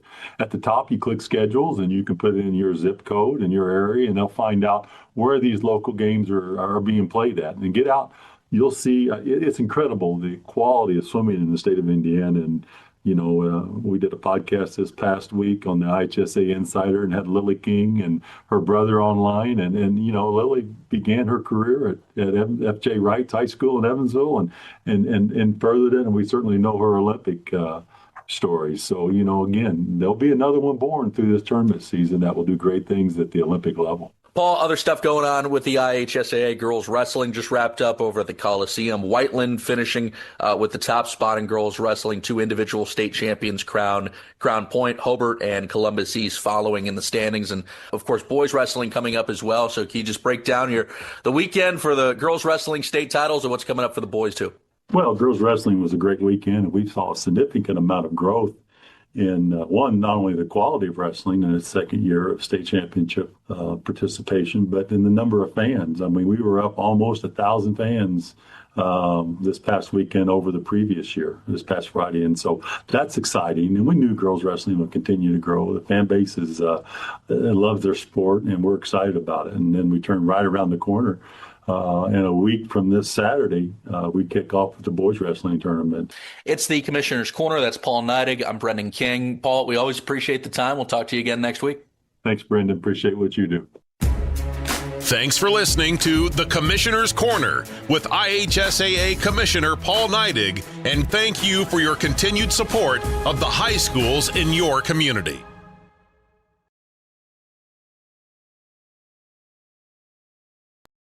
We all need to eat more vegetables, but we run into the same problems every time we go to eat them. Carrots and peas just have no flavor. Beans and Brussels sprouts have side effects that will send children running in fear. But there is one vegetable that everyone loves. It's corn. And when it comes to corn, there's only one name to trust: Paxton Farms. Paxton Farms sweet corn has been your go-to source of corn in Hancock County for years. So head on down and grab some. And when you think of corn, think Paxton Farms. With 9-Star Connect high-speed fiber internet, there's no choosing between speed and reliability. You get both. Lightning-fast internet with no data caps and equal upload and download speeds means everyone gets what they need when they need it. Stream, game, work, and connect all at the same time without missing a beat. All backed by our 24/7, 365 expert support team, because your connection should be the last thing you worry about. Switch today. Visit 9starconnect.com. As more club and travel sports pop up every year, they often muddy the waters on what the purpose of sports should be for student athletes at this age. But high school sports are different. It's not about becoming the best athletes, it's about becoming the best people. It's not about scholarships, it's about coaches mentoring you, camaraderie with your teammates, and the connection you build with your school community. It's not about year-round training. It's about developing resilience, responsibility, and a strong work ethic for life. It's not about what am I going to get out of this, it's about playing for something bigger than yourself, for your team, your school, and your entire community. High school sports help us grow in ways that will serve us for the rest of our lives, not just in the game. I'm IHSAA Commissioner Paul Neidig. Support what makes education-based athletics different by buying a ticket to your high school's athletic events. This is developing students as people. This is fulfilling a greater purpose. This is your IHSAA. Looking to give your car that sparkling clean shine it deserves? Look no further than Dave's Express Care Car Wash. Conveniently located at 1749 West Main Street in Greenfield, Dave's Express is your family-owned and operated car wash destination. Choose from our wide range of wash packages. And while your car gets pampered, you can indulge your taste buds at Dave's Express Grill. Have a bite of the world-famous Super Tenderloin Sandwich. Dave's Express Care Car Wash, where exceptional service meets unbeatable value. Experience the difference today. My days of playing basketball for North Posey High School are still some of my favorite memories. Years later, I can still remember the feeling of wearing my Vikings jersey proudly and representing my community. I'm IHSAA Commissioner Paul Neidig, and these student athletes know how that feels. It's an honor to represent my school and wear their name, to have the entire community rooting for my success, to contribute to my school's legacy and all the student athletes who came before me. I'm Josie Campbell, and I'm a proud Brownsburg Bulldog. Playing high school sports gives me a sense of ownership in my school. I get the chance to have a positive impact on my school's reputation, to help carry out our traditions, and to be the best person and player I can be. I'm Jet Wolfley, and I'm a proud Terre Haute North Patriot. Demonstrate your pride by buying a ticket to your high school's athletic events. This is promoting school spirit. This is making your community proud. This is your IHSAA.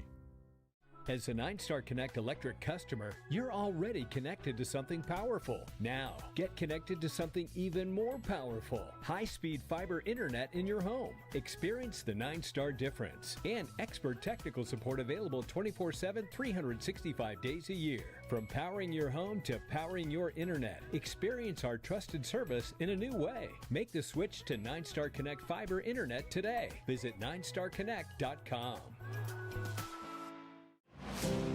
High school sports have a unique way of setting the tone for our entire school community. How? by demanding our very best, no matter who we are. Every student, coach, parent, and fan has a responsibility to practice good sportsmanship at athletic events. It's on each of us to lead by example with our behavior. The way we behave is not only a reflection of our own character, but of our schools as well. It lets everyone know this is how we do things at our school. This is what we expect. This is who we are. So, whether you're playing, coaching, or cheering, always demonstrate integrity with your words, actions, and attitudes at our athletic events. Our school's image is up to us. I'm IHSAA Commissioner Paul Neidig. Help set the tone by buying a ticket to your high school's athletic events. This is leading by example. This is leaving a positive impression. This is your IHSAA. Are you a 9-Star Connect electric customer? Did you know the same great service you trust for your electricity can power your connection to the digital world? That's because high-speed fiber internet is available to your home. Experience internet without limits, lightning fast speeds with no data caps, all with expert support available 24/7. All right, welcome folks to Eastern Hancock High School, home of the Royals, as we get ready for tonight's varsity matchup between the Eastern Hancock Royals and the KIPP Legacy Pride. Eastern Hancock comes into this game having won 2 in a row, including a conference win over Cowan and a good road win over Crystal House Manual last Thursday. Kind of felt nice for them only having one game this week, right, after having a whole bunch of double games. So they are 9-8 on the season, back on the plus side of 500. The KIPP Pride are 8-11 on the season. They won their last game against Cross Point Christian, but they've kind of had a rough January. They had lost 5 of their previous 6 before that win. Royals are coached by Brett Bechtel, who's got 37 wins here in his 3rd year at Eastern Hancock, and Mel Butler has 34 wins in his 3rd year at KIPP.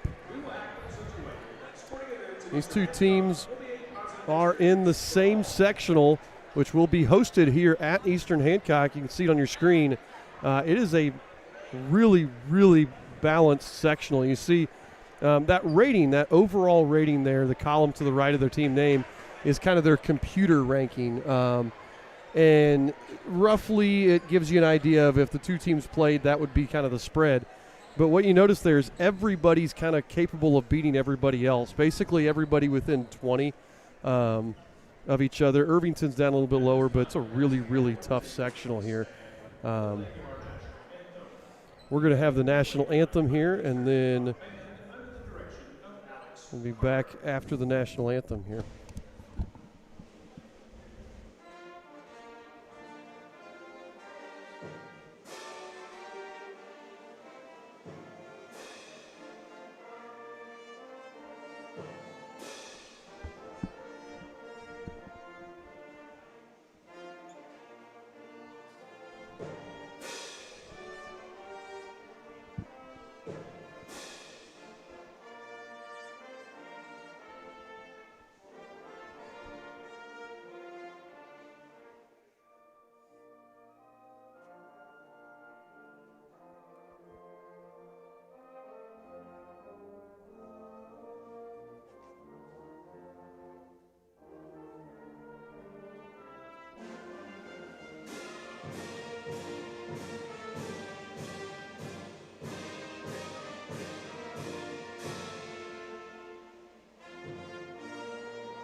All right, thanks again to the band under the direction of Mr.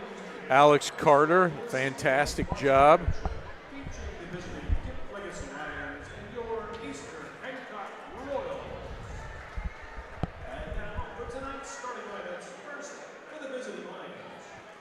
Gonna get the starters for KIPP.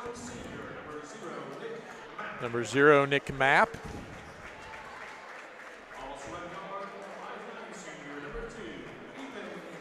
Number 2, Ethan Cacchiotti. Number 3, Adrian Montgomery.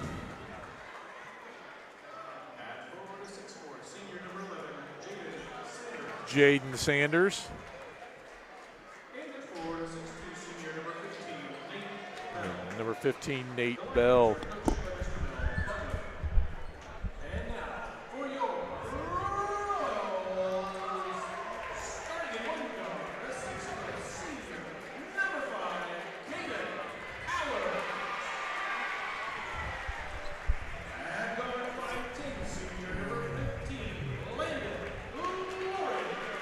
So one starting guard, Caden Powers, and another starter, Landon Loring, back in the starting lineup after a wrist injury. Yeah, we're happy to have him back. Yep. Eli Manship, the third senior in the starting lineup. Another forward, number 30, Zach Stevens. And last but certainly not least, the big guy in the middle, sophomore, number 35, Luke Manship. And as we said, Brett Bechtel coaching the Royals.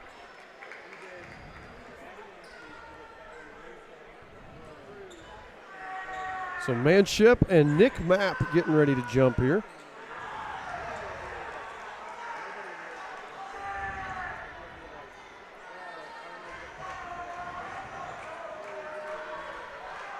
Jake Jordan running the camera for us here this evening.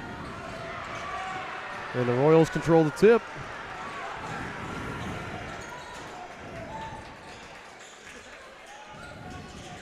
Manship up high with it to his brother. We'll see if we can get as many back cuts as the JV did. Yep. Loring rises up, leaves it short. Yeah, we like that shot, though. That was a good look for Landon. Sanders with the rebound.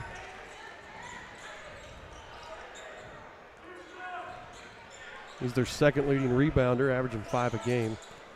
Mapp kicks it out here to Montgomery for 3, too strong. Sanders another offensive rebound there.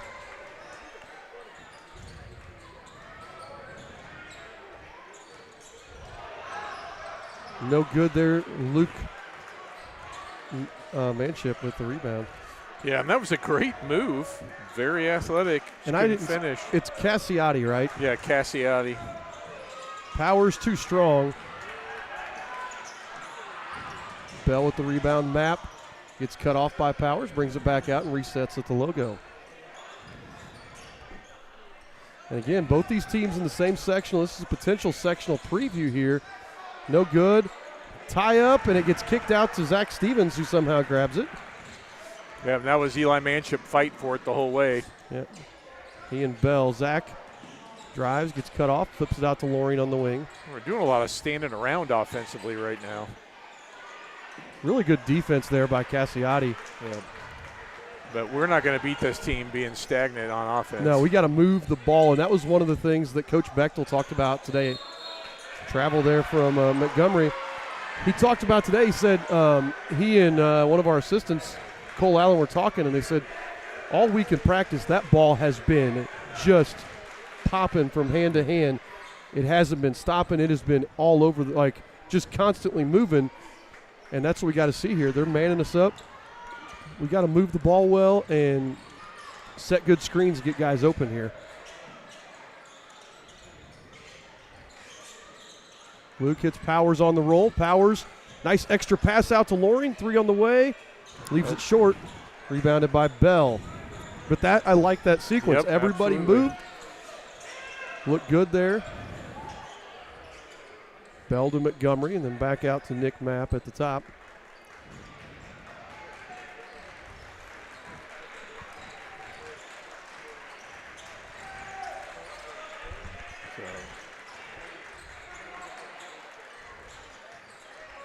Played a couple minutes, no score. Steal from Luke Manship getting the steal. Right.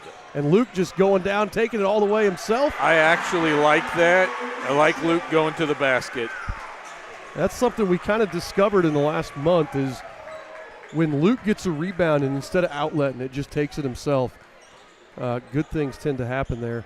Yeah, I actually was talking with Paxton and Bechtel today too and they said Luke has some guard skills for a big man. Yep. You saw it on display right there. And you do not want to take a charge from Luke Manship. Nope. Loring step back. No. Eli offensive rebound. They swing it around to Powers. Powers gets through, and Powers lays it up and in. He has got a knack for squeezing through those narrow spaces there.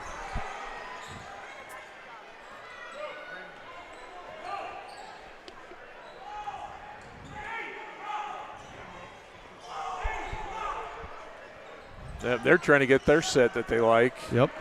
Having trouble getting set up and getting in position. Mapp spins, nearly lost the handle on it. Kicks it out to Bell. He thought, drives. Bell puts up a wild shot and somehow gets it to fall. That's a tough shot.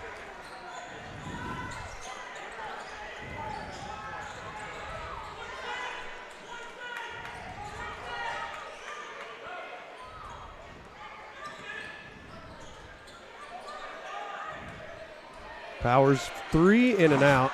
Rebounded Montgomery.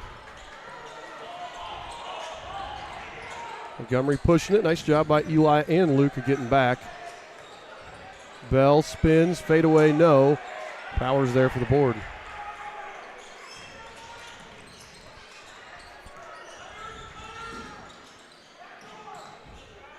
I did notice KIPP Loring double clutched it because it was about to be blocked, and Bell with the rebound. Yeah, and that was some really good defense. I didn't catch who that was for KIPP, but Montgomery rises up and scores. What I was getting ready to say is they're without, or at least he hasn't started, Shalon Robinson, as Loring takes it in and gets the foul. yeah, I was looking for him on the bench, and I can't – some of them still have their warm-ups on, so Yeah. I can't tell number 1 down there if he's just not starting tonight or what. But Yeah, I don't know because he averages 19 a game. So I think that'd be a hard one to replace there. yeah, absolutely. Trueblood checks in for Manship. Cassiotti was the one with the foul. So Loring's got one coming.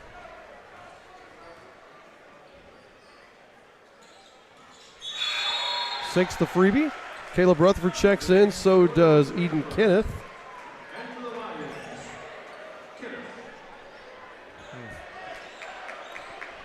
Royals lead 7-4, 5 minutes into this first quarter. Cassiotti on the wing. Goes into Sanders. Sanders, nothing doing. Kicks it back out to Cassiotti. No.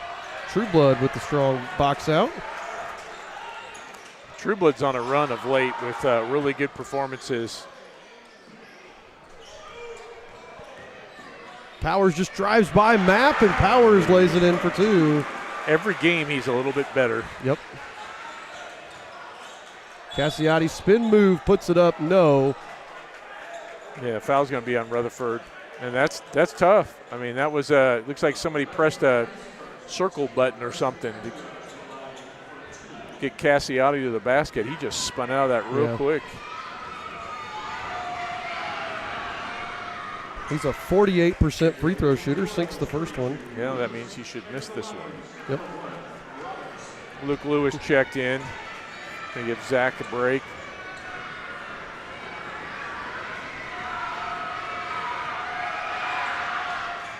Law of averages right there. Yep. Trueblood with his second rebound. Lewis finds Powers, quick 3 from Caden. Too strong again. Gets his own rebound. Oh, there's Shalon Robinson.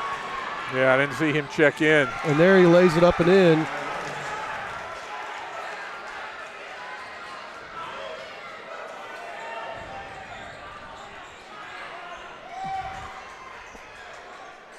Nine to 7 here, Royals. 1:55 to go here in the first quarter of this game. Luke drives in, has it poked away, but grabs his own lost ball there, and then a turnover there from Trueblood. Oh, Mapp stepped out of bounds, but the officials weren't down here. And we've got to make our decisions a little bit quicker. Those passes are there, but by the time we make them, it's given the KIPP kids time to come down and double or get their hands in the passing lanes. Luke up top. Luke drives. Nice take. And he's going to pick up the foul on Cassiotti. Here's what I was talking about. Watch this. I'm pretty sure Map steps out of bounds here. Now we lost. I hit the thing. We didn't get it. So, or no, who'd they? They gave that one to Kenneth. Okay. So I thought it was Cassiotti too, but there were a couple guys down there. Luke sinks the first free throw.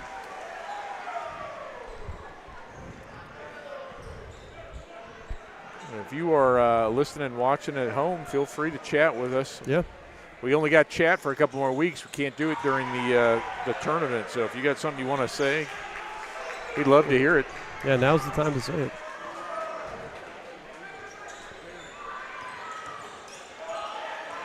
Lewis does steal it away from Robinson.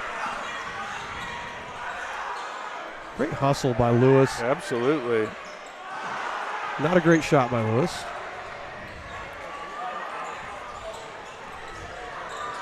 I'll take the hustle though, Luke. Yep. Cassiotti steps back, and he buries a three. He's got 5. 4. The Pride take the lead, 12-11. Cassiotti there got into him. He didn't give him room to come down. He didn't like it, but no. he's got to give Luke a chance to come down there, and that's where that foul is. As he picks up his second. Luke hits his first. Good to see us hitting our free throws here I like tonight. that. That's a good way to start. Because he ties it there at 12. I shouldn't have said anything, but Trueblood with the rebound, and Trueblood draws a foul on Kenneth. Yep, so that's Kenneth's second. Yep. Cassiotti with 2. Trueblood's going to get a shoot a pair. If you're going to miss, then we ought to get the rebound and do that.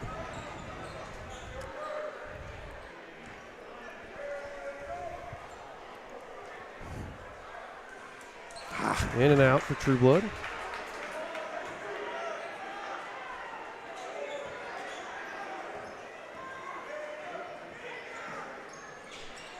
Hits 1 of 2. So it all evens out. We just got an extra foul versus if Lewis had hit that. So Royals by a point, 13-12 here as the first quarter is about to wind down. Ref's counting right now.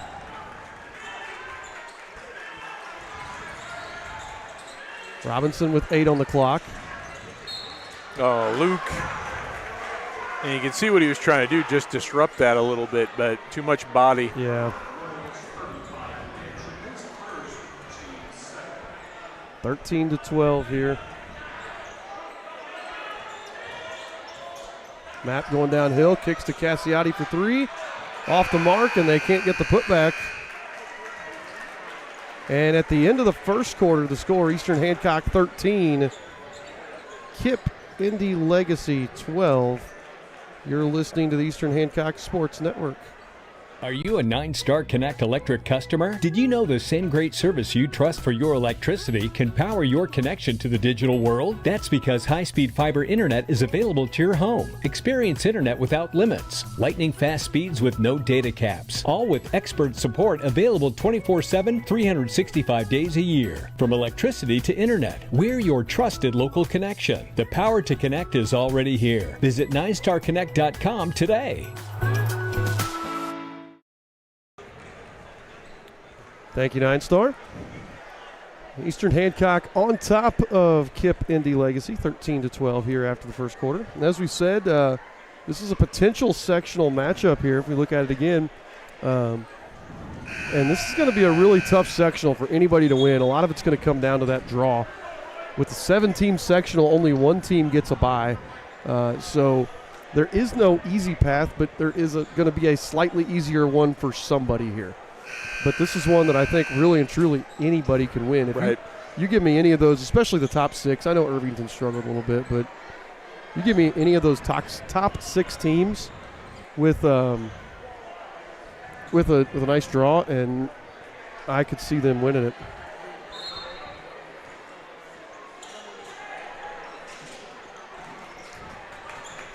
Caden putting a challenge on that pass. Yeah, that was another one out of bounds, I think. Way off the mark on the rebound. Trueblood with another board, but then it's stolen away, and yeah.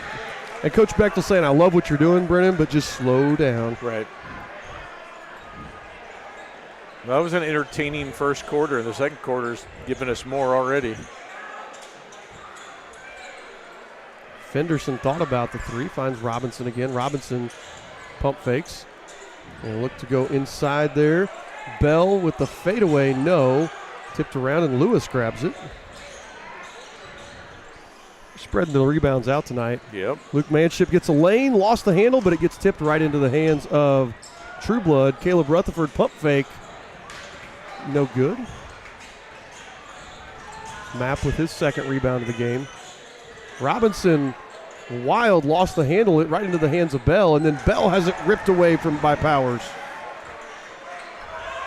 Yeah, that was a crazy play right there from Caden. You don't usually see a guy grab it right out of another guy's hands. Yeah, I mean, I think Robinson was just out of control, and Bell, I don't think, ever had a good grip on the ball. Nope. Rutherford to Powers for three, too strong again. Trueblood, oh, I thought he had it. Didn't.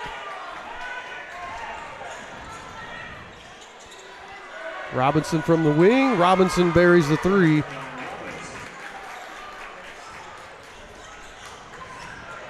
Gives the Pride the lead again, 15-13. Right now, we just haven't shot the ball well from afar. No, and Powers hadn't hit a three, which is unusual for him. There's an interception from Robinson. And then a foul there, hard foul. Yeah, and Lewis was like just no easy baskets. That's what, and I didn't see what Robinson landed on. I was about to be sarcastic and say the floor. Yeah, oh, he bounced. Yeah, that looks, I mean, there's nothing malicious in that foul. No, he was just trying to make sure he didn't score. Boom. Yeah, he just hit the floor hard. Hopefully that young man's okay. Robinson, a 69% free throw shooter on the season, as Lewis picked up his first foul.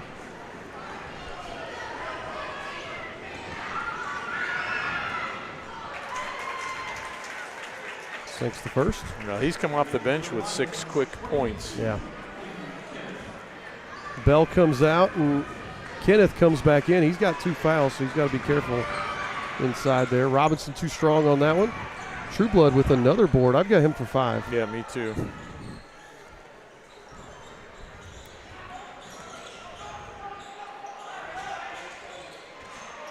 Manship hands off to Trueblood.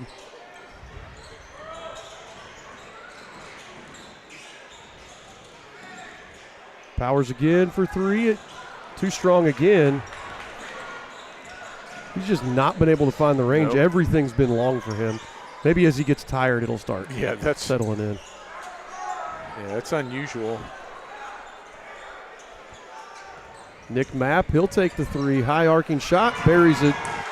And that was Mapp actually setting that shot up really, really well. He had Caden was going to try to go underneath off the screen, and he just stayed there and didn't keep moving. Yep. Coach Bechtel wants a timeout. 30-second timeout from Coach Bechtel. We're going to be right back after these words from our sponsors. Star Connect electric customer, did you know the same great service you trust for your electricity can power your connection to the digital world? That's because high-speed fiber internet is available to your home. Visit 9starconnect.com today.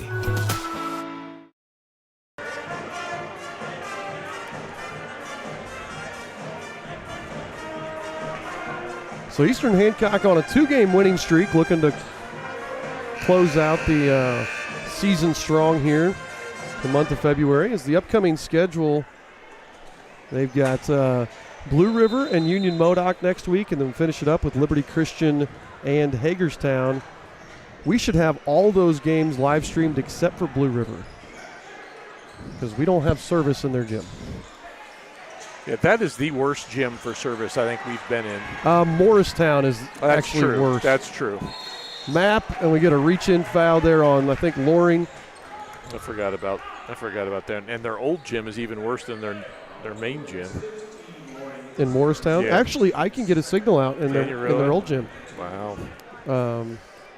With the school's hotspot. I can't in their main gym. I had to stand by the doors to do one of our football Saturday mornings one time at a volleyball tournament. Map too strong. Well, and so, yeah, Blue River, we can't get a signal. And they do pay-per-view anyway, so you can watch on the NFHS network, same place that you watch the Crystal House game. Map missed them both. Powers with the rebound. Now, I like to see Powers go to the hoop or maybe try to draw a foul. See the ball go through. Nice move. Eli going to the rim. Eli lays it in. They were going to shade him too much. Gave him the baseline. First points of the quarter for the Royals. Looks like we're settled into a zone at this point.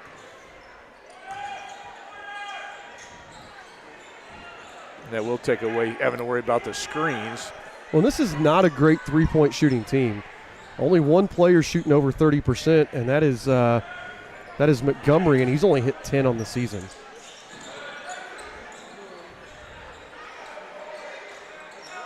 Map no good, and we're going to get the early foul there on Sanders.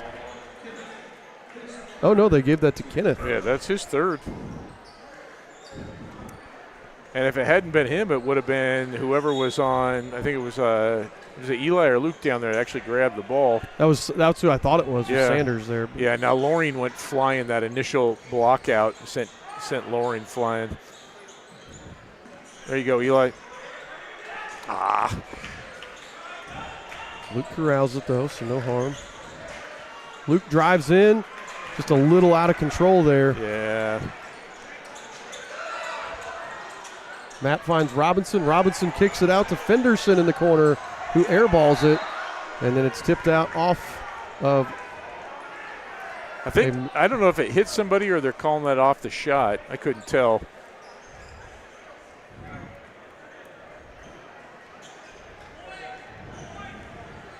This is the same thing happened in the JV game. We just all of a sudden went way cold. Mm-hmm. But fortunately, KIPP's gone cold too, so we've kept it right here even. Loring spins in, loses the handle on it. Now, I think that one was a foul. Go inside the Bell, kicks it back out to Map. Oh, they're going to get it. Caden or Eli on that one? Not sure. Take your pick, right? Yeah. Eli. That's who most people go with. When in doubt, give the foul to Eli. Matt back at the line to shoot two. He was 0 of 2 on his first trip to the line.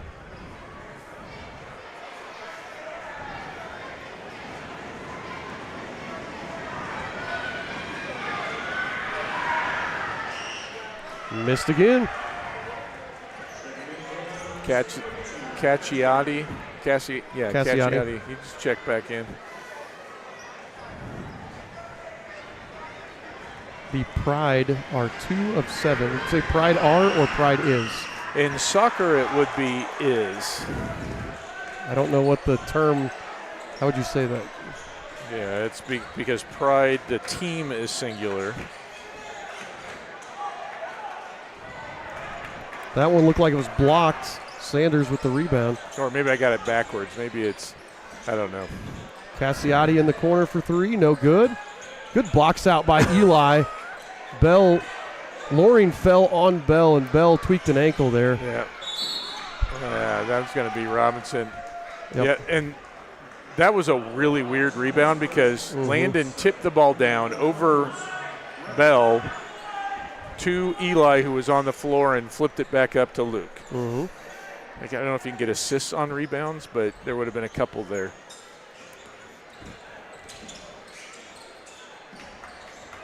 Bell looks like his ankle's fine. He's now guarding Powers. Powers gets by him, and Bell fouls him.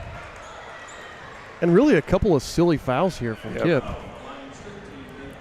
These last two fouls on Robinson and Bell were both just getting out of position and kind of slapping.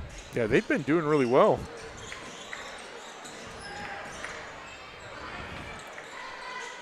Stevens thought about the three. And take it. He drives in right as Luke decided to post up. Yep. And I don't think that's what we needed. Eli drives in. Eli with the finish. Same move, same finish. Rolls up and over. Eli's got all 4 of our points. We've played 6 minutes and got 4 points, but they've only got 7, so not a lot of scoring here in the second quarter. Bell to Robinson. Robinson step back, no. Bell with the offensive board. And Coach Butler wanted the timeout and didn't get the timeout called that he wanted. Yeah, Robinson picked. That's another one. He was going for the steal, but reached with the wrong hand.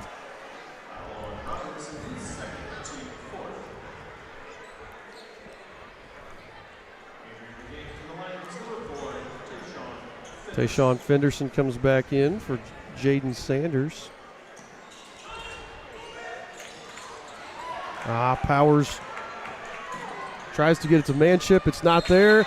Oh, Cassiotti. no. And I think they got Eli on a foul there that was really a weak foul. Yeah, it was. Yeah, that's I don't know about that. I don't know. Yeah, Trueblood's going to come in for him so he didn't pick up a third in the last minute and a half. Cassiotti with his 7th point. And like you said, that's rough because it's almost like he just ran by him. Yep. Now maybe that ref had a direct angle at it. Maybe he slapped him on the elbow. Or yeah, something. and I'm not saying there's not contact, but it was. If you're going to foul him, earn it, right? Yes, absolutely. Trueblood takes it to the rim, and he's grabbed by Fenderson. And that's going to put us, both teams, in the bonus the rest of the quarter. And so Youngblood at the line. He's got 2 free throws coming now.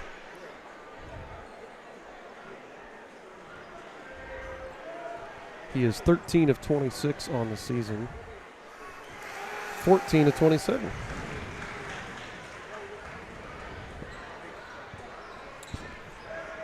Cuts the deficit down to 4. Has a chance to make it a 1-possession game here. Too strong. Bell with another rebound.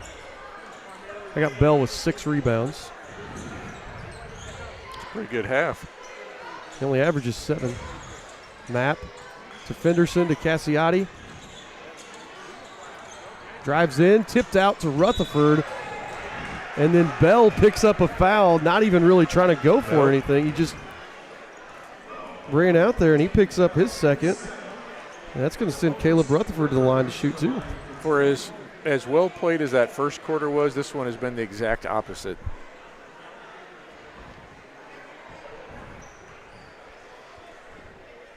And it's for both teams, just silly fouls, chaos, missed shots, bad passes. I feel like for us it's been bad passes. For them it's been silly fouls. Rutherford sinks the first. Sanders comes in for Bell. Yeah, and fouls are going to become a factor in the second half because Robinson, Cassiotti, Bell all have 2, and Kenneth has 3 for them. And we only have Eli with 2. Caleb sinks them both. Yeah, we could use those points too. So 2-point lead, 1 minute to go.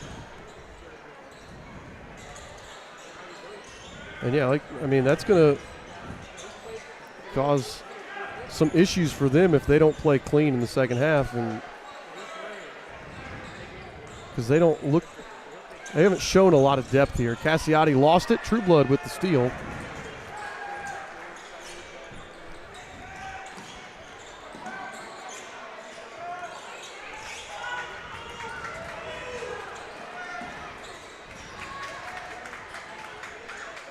.23 on the clock.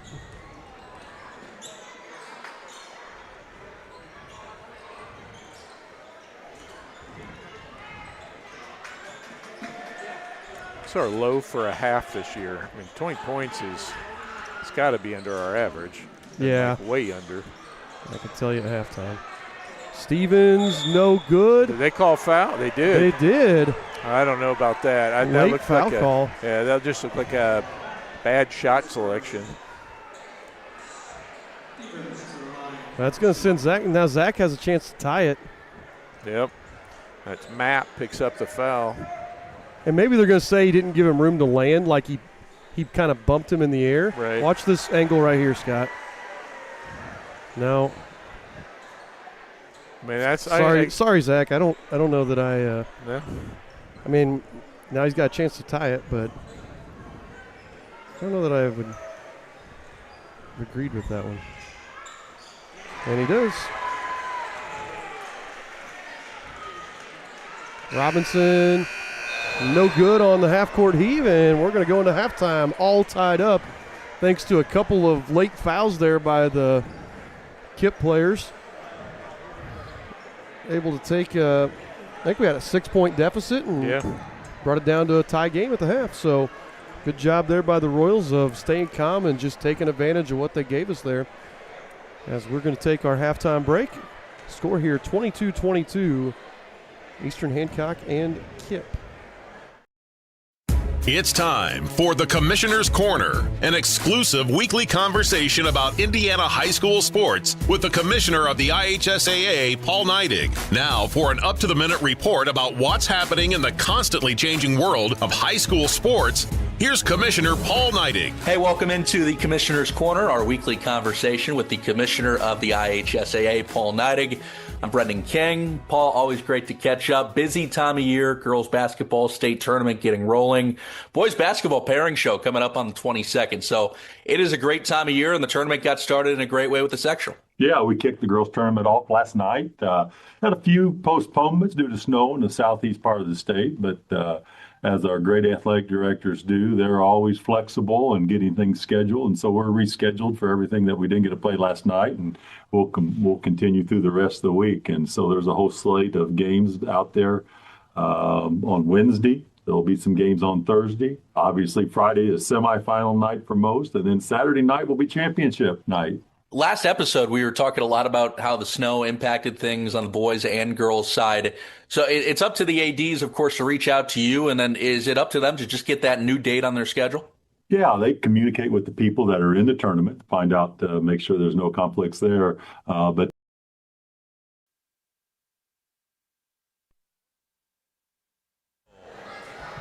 Elijah Hardy and Roxy Maxwell. Next, we have the sophomore representatives, Jake Maurer and Aubrey Whittington. Jake is the son of Steve and Pauline Maurer of Knightstown. He participates in basketball, the fishing team, and is an 8-year member of 4-H, showing both a steer and a heifer. In his free time, he enjoys hunting, fishing, and working on his trucks. Aubrey is the daughter of Robert and Erica Whittington of Wilkinson. She participates in basketball, golf, the fishing team, student council, and the athletic council. Outside of school, Aubrey participates in 4-H and enjoys traveling, hunting, and fishing. Jake Maurer and Aubrey Whittington. Representing the junior class, Luke Zelinga and Riley Williams. Luke is the son of Chris and Beth Zelinga of Charlottesville. He participates in tennis, basketball, voice, and National Honor Society. Riley is the daughter of Catherine Williams of Charlottesville. She participates in student council, cross-country, voice, and the academic team. Luke Zelinga and Riley Williams. And now I would like to introduce our senior homecoming court members. Landon Loring and Addison Trackwell. Landon is the son of Asa and Haley Loring of Spiceland. He participates in basketball and FCA. Addison is the daughter of David and Angela Trackwell of New Palestine. She participates in softball, basketball, and FCA. Landon Loring and Addison Trackwell.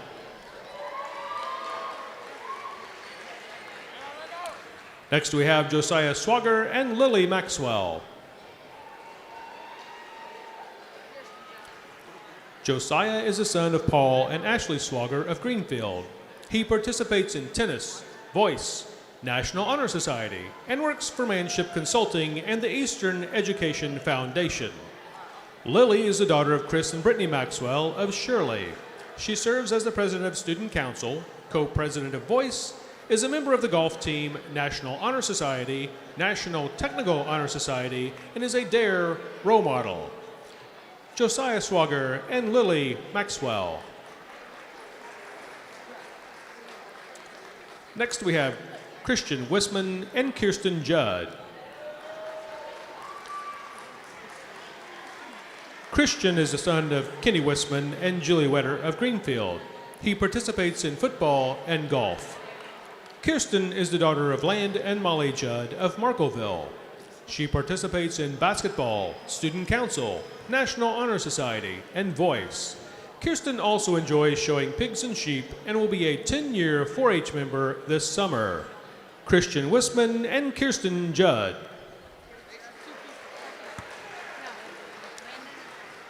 Our last couple is Aiden Morris and Hayden Collins. Aiden is the son of Sam and Cheryl Morris of Greenfield. He is a member of the Eastern Hancock Royals baseball team. Hayden is the daughter of Aaron and Susan Collins of Wilkinson. She is a member of the Eastern Hancock Lady Royals volleyball team. Aiden Morris and Hayden Collins. But there is one vegetable that everyone loves. Let's give everyone one more round of applause. There's only one name to trust, Paxton Farm. Paxton Farm Sweet Corn has been your go-to source of corn in Hancock County for years. So head on down And now, tonight's King and Queen. Your 2026 Winter Homecoming King is Josiah Swagger. You get both. Lightning fast internet with no data caps and equal upload and download speeds means everyone gets what they need when they need it. Stream, game, work, and connect all at the same time without missing a beat. All backed by And your 2026 Winter Homecoming Queen is Lily Maxwell.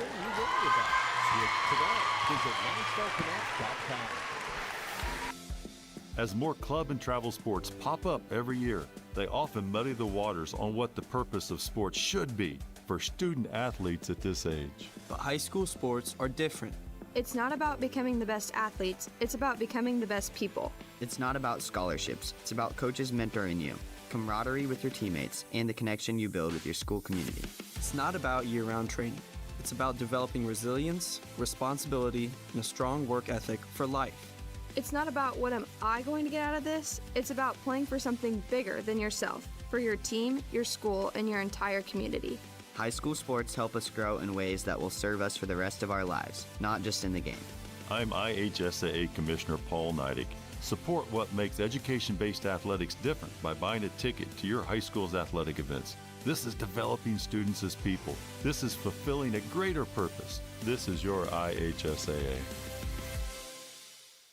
Looking to give your car that sparkling clean shine it deserves? Look no further than Dave's Express Care Car Wash. Conveniently located at 1749 West Main Street in Greenfield, Dave's Express is your family-owned and operated car wash destination. Choose from our wide range of wash packages. And while your car gets pampered, you can indulge your taste buds at Dave's Express.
All right, folks, we're back here getting ready to start the second half.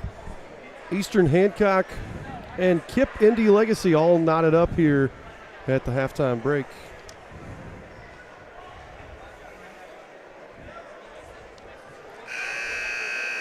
We've only been tied in one game at half so far this year. So. Interesting. All to play for here in the second half.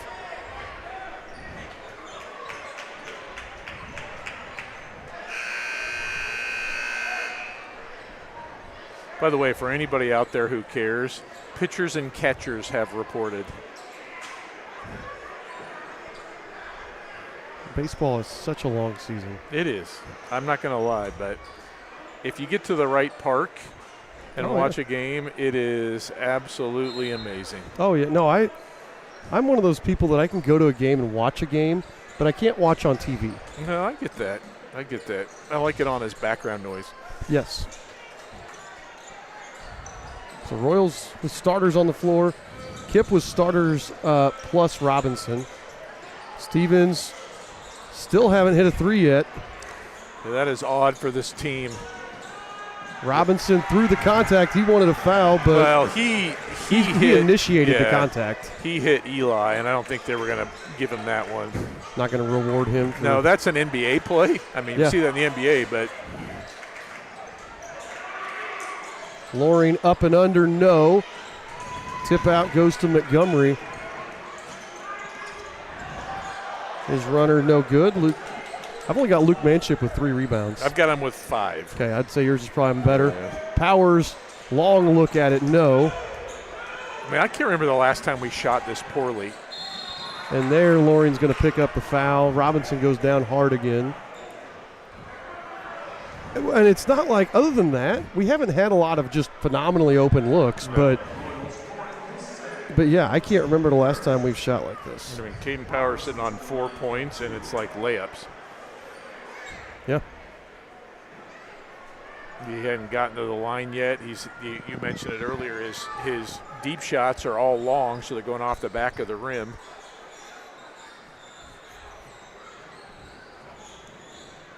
By the way, that 22 points you asked is our second lowest of the season. Okay. We had 21 against Shenandoah at the half. All right. And 22 in the first game against Centerville. Centerville makes sense, and I was out of town for the Shenandoah game, so that Centerville team was a heck of a team. Well, and Shenandoah just played us really well. They had a good game plan. They executed well. Played a nice game. Robinson 1 of 2. Offensive rebound there, but then a steal from Zach Stevens. Just takes it away from Sanders. That's the second or third time we've just ripped it away from one of their bigs. Yeah.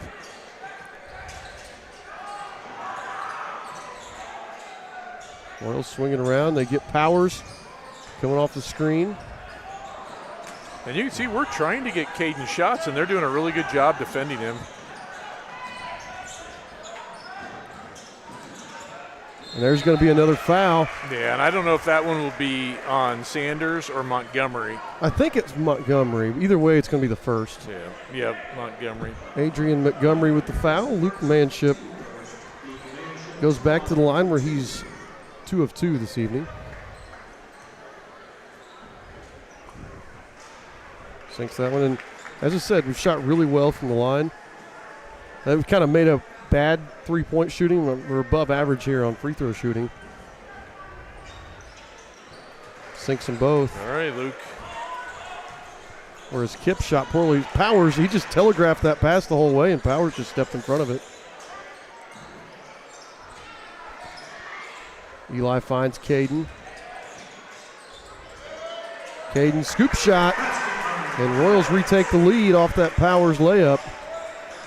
And that was a really nice job because, again, they had him well defended. He had to really reach out to get that layup.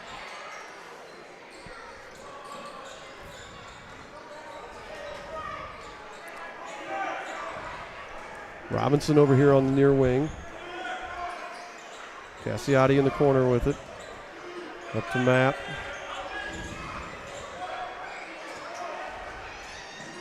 Good ball movement and nice dump down. That was really well done. Jaden Sanders with his first basket. Yep, Sanders passed it out, got a little drive. The defense collapsed on him, and it was, all of a sudden Sanders gets it back for the open layup.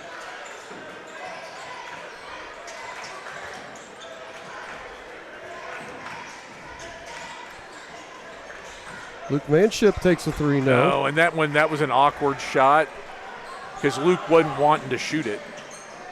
Mapp steps around, no. And then Mapp, I think Powers tipped it right to Mapp, and he was out of bounds when he grabbed it.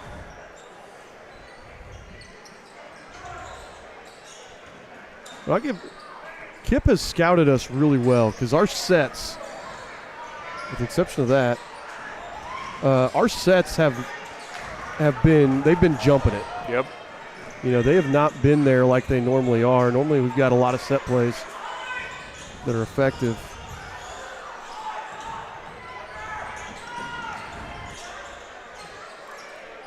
Loring hits the first three of the game for the Royals. There's Powers with the assists. Eastern back on top by a pair, 29-27.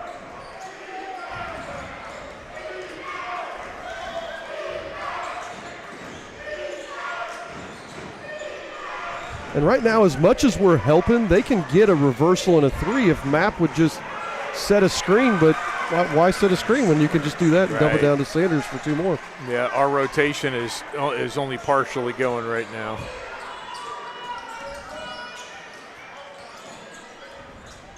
Eli in the corner. Eli drives up and over Sanders for two more.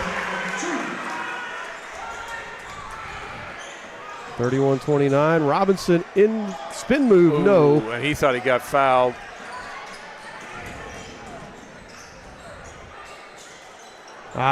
Poked away there. That's good defense from Montgomery. Yeah, and Powers just didn't see that from the far side. Robinson nearly traveled with it on that possession. Cassiotti. There, be really patient outside. Looking in, Robinson to the hoop. He dumps it off. It's an easy bucket for Mapp. Ties it up again. Eli back to Landon. Won't fall. Sanders grabs a rebound. Manship ties him up. Yep, they're going to be a jump ball. Good job, Eli.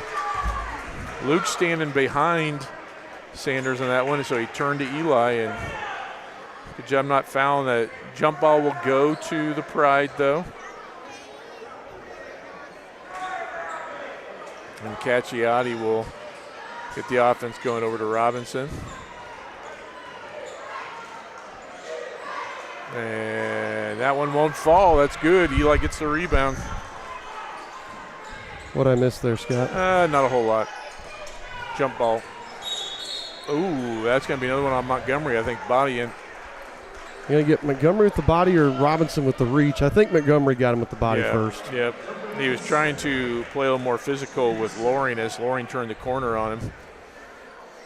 So if we can pile up these fouls again, that's what helped us at the end of the second quarter. Be nice to get to the line.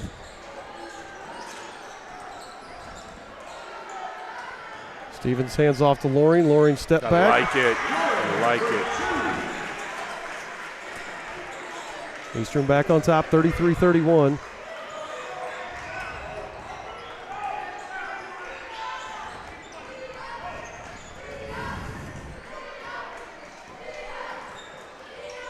Robinson thought about it. He throws it to Montgomery.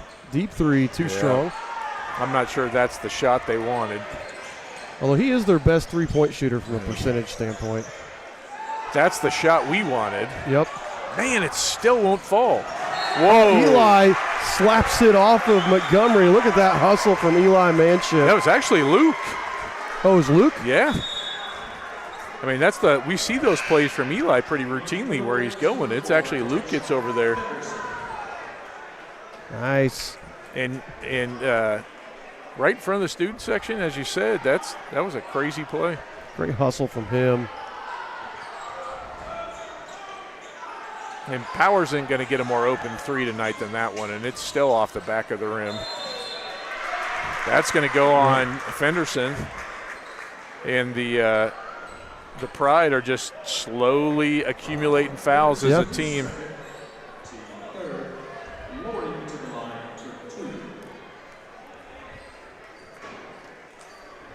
But I think you're right. I think this is going to start playing a really big role in the fourth quarter as those guys start hitting 3, 4, 5 fouls. And I mean, everybody who's played except for Mapp has 2, I think. Yep.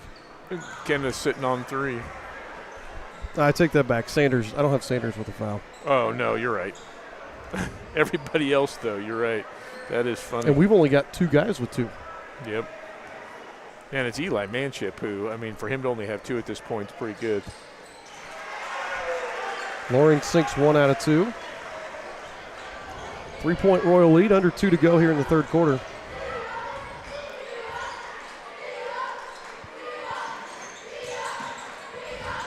Mapp, spin move, basket, and the foul. Yep, that's on Powers. That was a really good take. He's going to have a chance to tie it.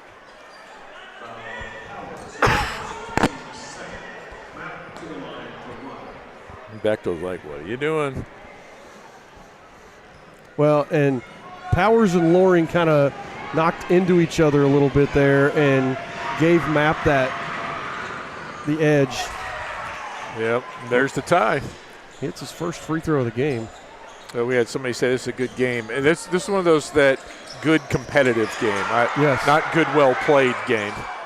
Because I don't think either coach is really happy with how their team's playing right now. No. But it is entertaining.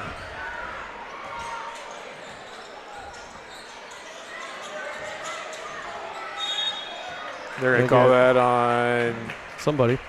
Luke or Caden? I think Luke, the way he was staring. Nope, Caden. Yep.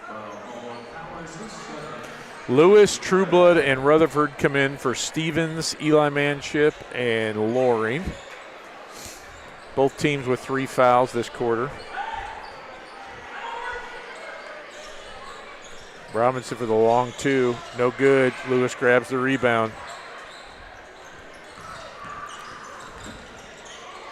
Oh! And Luke loses it, and he's going to get... Oh, they're going to say Luke was out of bounds and touching the ball, so yeah. I thought maybe they're going to say Robinson was touching it, but no. Or Robinson was touching the line, but yeah, and Luke just made the spin to go around the defense, and the ball didn't come with him. 36-34, Eastern Hancock with the lead.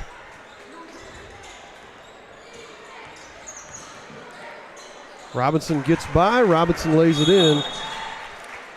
That was a strong move, and we got a timeout. 30-second timeout. We'll keep it right here.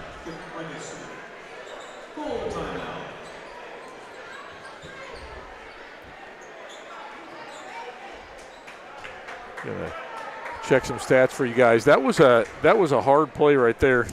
Robinson bouncing off guys, and he is quick. You can see why he's their leading scorer. I've got him with 11 right now, and that was, he didn't play half first quarter. So Nick Mapp now he's sitting on 10. Cassiotti with 7. Mapp at his second leading scorer there. Nate Bell, though, their third leading scorer, has only got 2 points. But for us, Caden Powers only got 8. Only halfway there. Landon Loring, though, contributed, and he's got 9. We got nobody in double figures to this point. Nope. So this has turned into a rock fight. And yeah, it really has. I couldn't hear what Coach Bechtel. All of a sudden, I could hear his voice. I don't know what he said, but he was trying to get him fired up. Vociferous in how he said it. There we go. I think that was one of the SAT vocabulary words. And we're going to get some pressure now, and we got to get some help. Coach Butler wanted to trap. He got a trap there, but they break it. Get Luke going downhill. Pretty good defense there from Sanders. That's the shot we got to be able to get off to, that quick one before they recover. Well, and that's Rutherford's bread and butter, is that quick 3 right there. There it is. Oh. One more. All right. Good decision, Caleb. But that's what they've been so quick to recover that we were having a hard time getting good looks. 3-point Royal lead, 13 seconds on the clock. They lob it in. Luke with the steal. And Mapp picks up a foul. Wow. And again, like 5 seconds left and you're way over there. Yeah. Those are the fouls that right now, that doesn't give us free throws, but those are the fouls that are going to hurt them here in the fourth quarter stretch. Because now it lets us set that up right there. Powers for three. Couldn't get it to fall, though. It's a long 5 seconds. Yes, it was. So Eastern Hancock now with a 3-point lead going into the fourth quarter. Neither team can just get any separation here.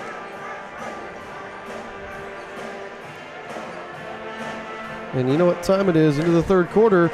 It is time for the Dave's Express Care Car Wash and Grill Trivia question. Trivia question tonight. Sophomore Luke Manship is currently averaging 12.5 points per, or 12.5 rebounds per game. Only 2 other players have ever averaged more throughout a season. Who are they? Pretty sure I know one.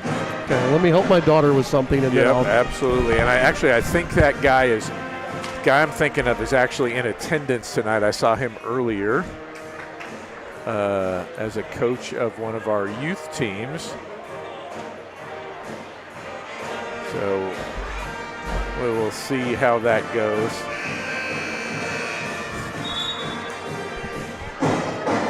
Huh? Oh, yeah. So if you've got some guesses on who you think are the 2 Royals players who have averaged more than 12.5 rebounds per game are, please send them in. We'll give you a few minutes of game time to do that, but I'm pretty sure I know one. I would have I think a solid guess for the second. the 2 guys that have averaged more rebounds in a season than Luke.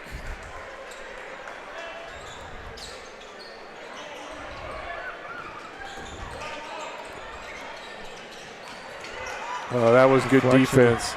That was Nick Mapp there. And he just got pinballed around. You got to call that one on the floor. Yep. That's going to True Blood, his first.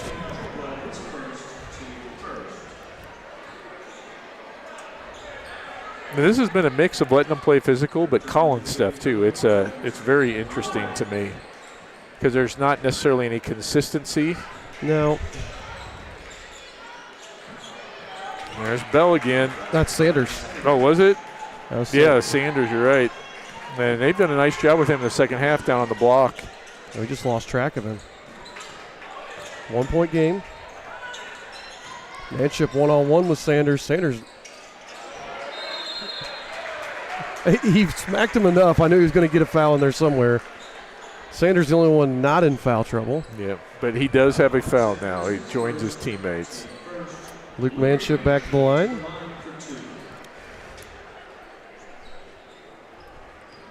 Luke taking a page out of Drew Morris's book with that up and under step through. There you go, Luke. Having a nice night from the line. Got a couple guesses coming in, Scott, for our what players have averaged more rebounds than Luke Manship. Rubel and Miller. I'm not sure which Miller. Which Miller that one would be. I don't. Luke thinks them both. Yeah, I don't know either. Caleb Kennedy and Kyle Brooks. And then I guess that's just Caleb Kennedy. So if you can clarify which Miller. They kick it out. Robinson off the mark on the 3. Offensive rebound, though. Yeah, good rebound for Kenneth, and we haven't seen him for a little bit because he was sitting with those 3 fouls. But I've only got that as their second offensive board. I could be wrong on that, but we have done a really good job keeping them off the glass. That sounds right. Edric Miller. Oh, okay. Edric Miller. His guess. So, what you can give? You said you had. Let people keep guessing here. Yeah, You said you had one that you're pretty sure of, Yes. and I think I've got 2 guys I can guess for the other one, and nobody has mentioned one of them I'm thinking of. got a Caleb Kennedy and Jim Hurt. Yes. And I do want to say, like, if you think of career rebound, sometimes that can be deceiving depending on how many games you played earlier in your career, right? Like, yeah, you could play a lot of games and not average a lot of rebounds, still end up with a lot. So. Well, this is rebounds per game. Right, so, right. But that's what I'm saying. Like, so this would be somebody that had a good year right. more so than somebody that just had a long career. Right, yeah. And that's what I'm saying, because if you just looked at the stat boards for our best rebound totals, it may not be, for career, that may be a little misleading. Robinson. They're going to call that on Caleb, and I that's think. tough because Caleb's not in bad position there. No. He just kind of got run over by Robinson. Robinson a couple times has decided he's going to get to the basket, and he's not going to let anything stop him. And he just kind of puts his head down and goes, and we've done a decent job of not fouling him for the most part. But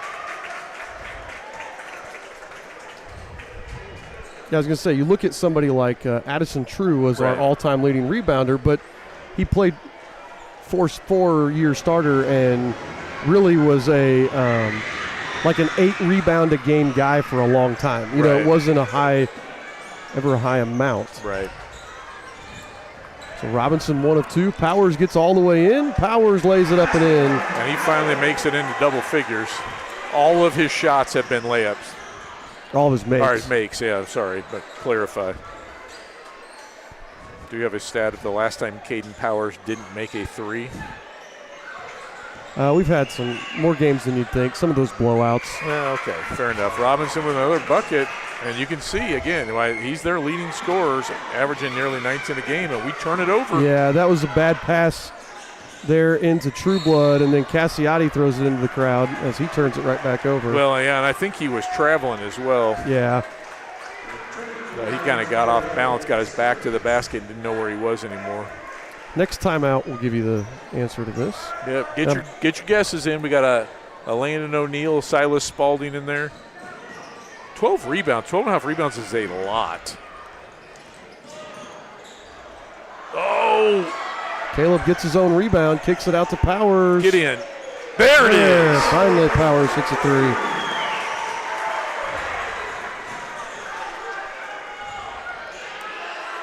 Mapp will try to answer.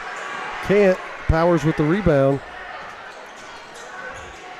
Up ahead to Rutherford, off the mark. Robinson grabs the board. And Robinson carried it back here, yep. He wanted to scoop it ahead to Sanders.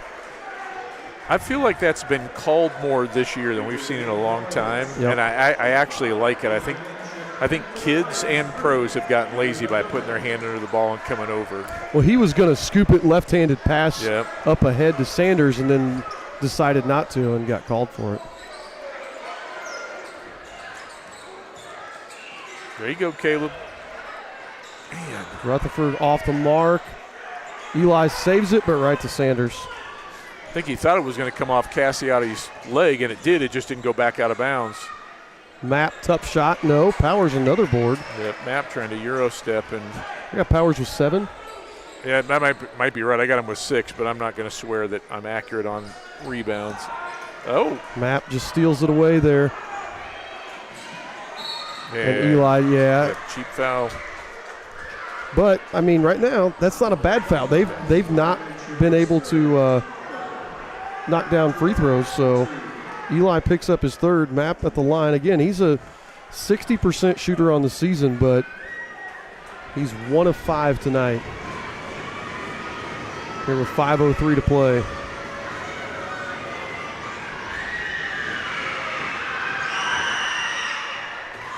Sinks the first.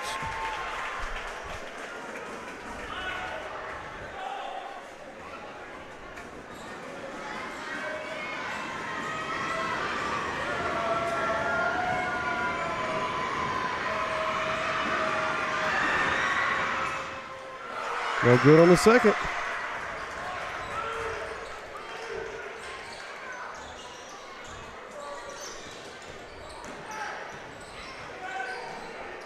Oh, man. Loring with the basket and the foul. Foul goes on Mapp, his 3rd. By the way, it's been a little while since we've seen that kind of acrobatic Landon Loring. Yeah. That was We saw that a lot last year, those shots. That was really, really tough.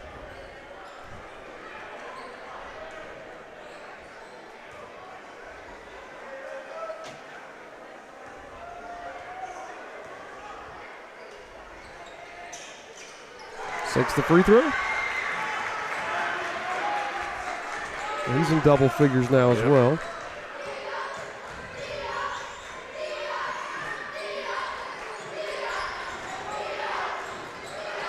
Cassiotti answers the basket in a foul of his own. Is that going to be another Eli?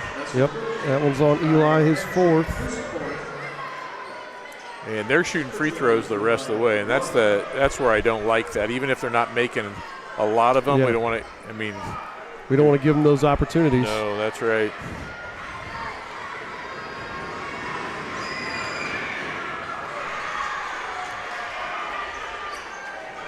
Eli with another board.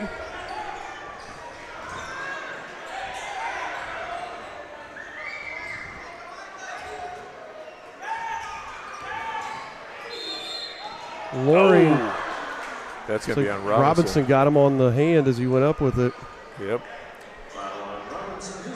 And like I said, it's been a little while since we've seen Landon just go like in takeover mode. And I'm not even talking about with his even with his injury. He wasn't like that at the beginning of this season. This was a little bit more like last year.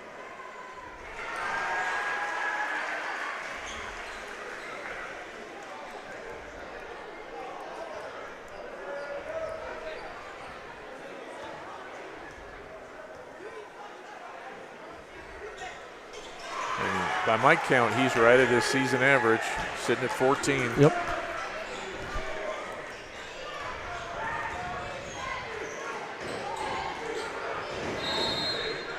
Timeout here.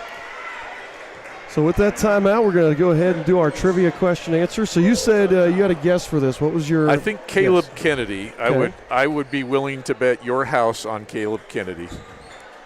And then, Addison was our all-time leading rebounder until last year, but he did play for 4 years. So I think I would go with Rubel if I had to.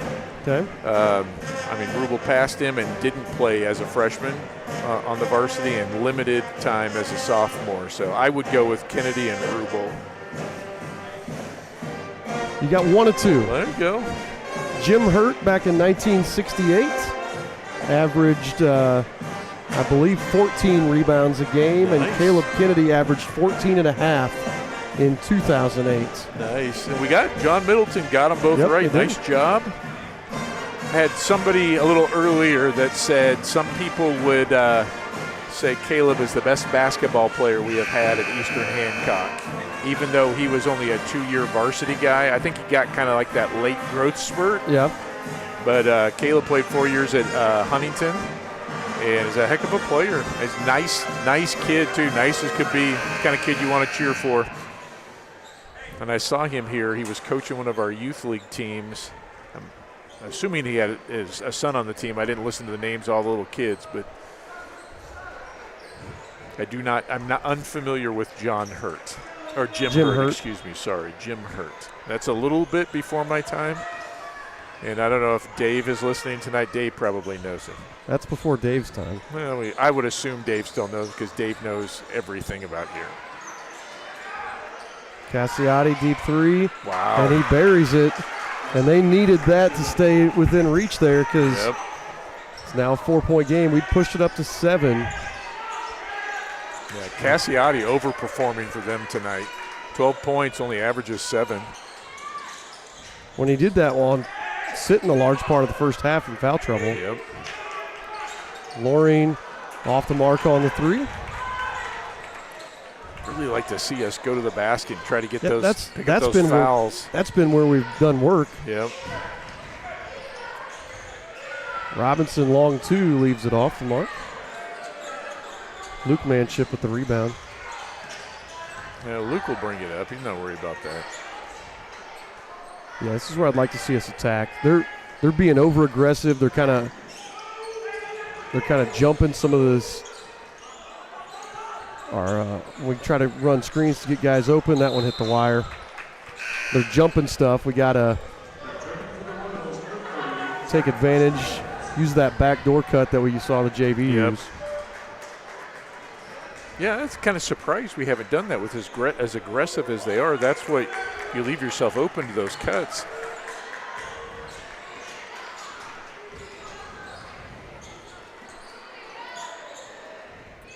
Under 3 minutes to go now here. 4-point lead for the Royals.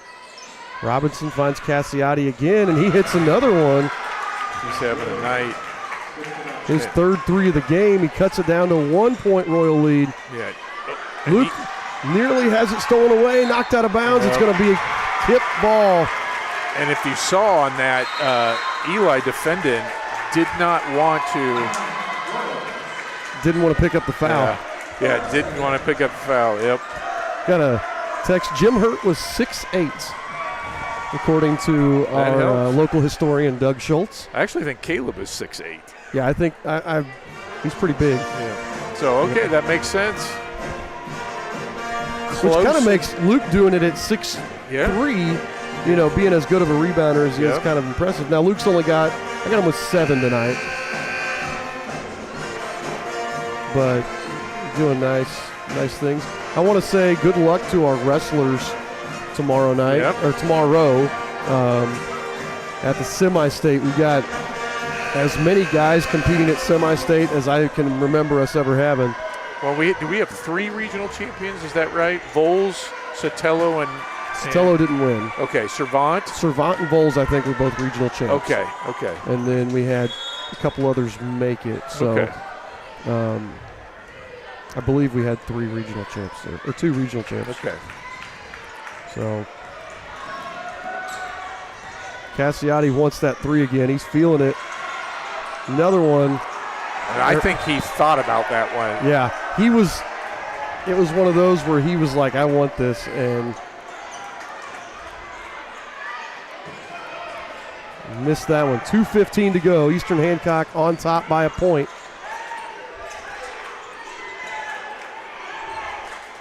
Yeah, KIPP got a foul to give as well. Dangerous pass there from Stevens. Stevens been really quiet tonight. Just 2 points on free throws. Good pass into Luke, and Luke pulled up and let the other Migs go right on by. It looked like one moved from Top Gun. Created an easy layup for himself.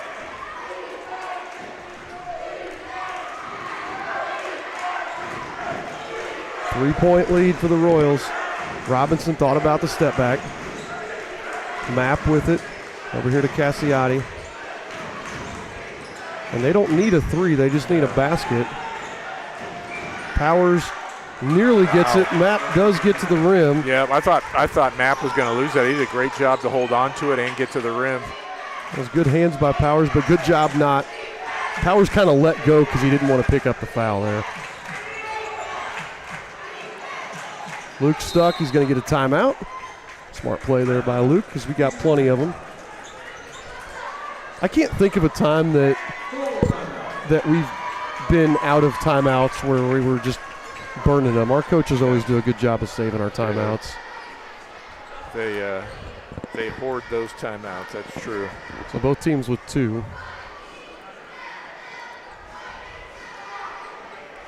I jokingly told Coach Paxton, I said, you always have timeouts left. I'm like, do you go trade them in somewhere? Do you go somewhere and trade them? Oh, we will reset here in about 30 seconds. Royals clinging to a 1-point lead, and what has turned out to be a battles back and forth. Neither team can get a lead much bigger than 4 or 5 points, and one team will go on a run and push it up to them. We'll catch them and go by. And it's been very, very entertaining. Not a lot of great shooting by the Royals tonight, but some individually really good plays. I've got 4 different guys with at least 5 rebounds. 4, 5, 6. I got 7 steals as a team, and that may be off, but we're doing some little things. Just cannot get the ball to go through the hoop like we want to see it.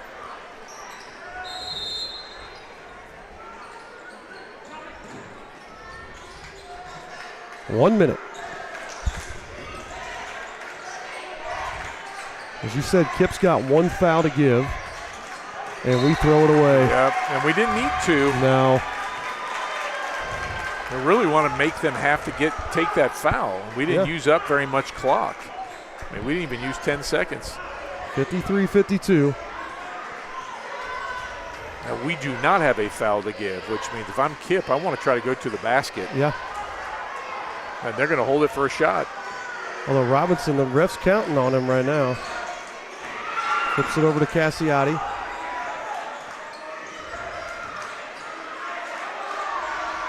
And he puts it in. Yep, big shot for them tonight. Coach Butler's going to call a timeout for the Pride. And 23 seconds remaining here. Eastern's going to have a good look, and this is where I love to see the mind of Coach Brett Bechtel, what he's going to draw up. Yep. Well, we got a number of guys who can score, so it's not you're focusing on one guy. We don't have a team where – now, I mean, obviously Powers is the guy you're kind of looking at, or Loring if he's going to the basket, but I know Bechtel, and he's okay with anybody taking this shot. And this is where he's going to – although he didn't draw anything up, so he's already got a play. I was kind of watching him here. Yep. He's already got a play in his mind that he wants to use here.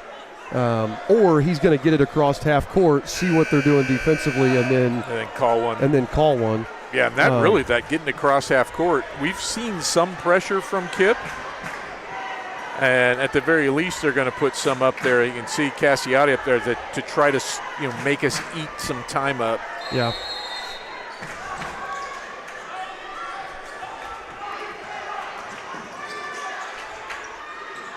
Loring to Powers, 15 on the clock.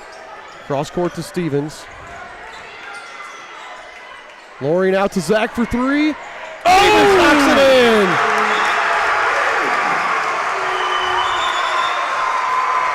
There should be 8.4 on the clock. We'll see what they do. Wow, what a shot. There should be 8.4 on the clock right now based on when the ref signaled that timeout.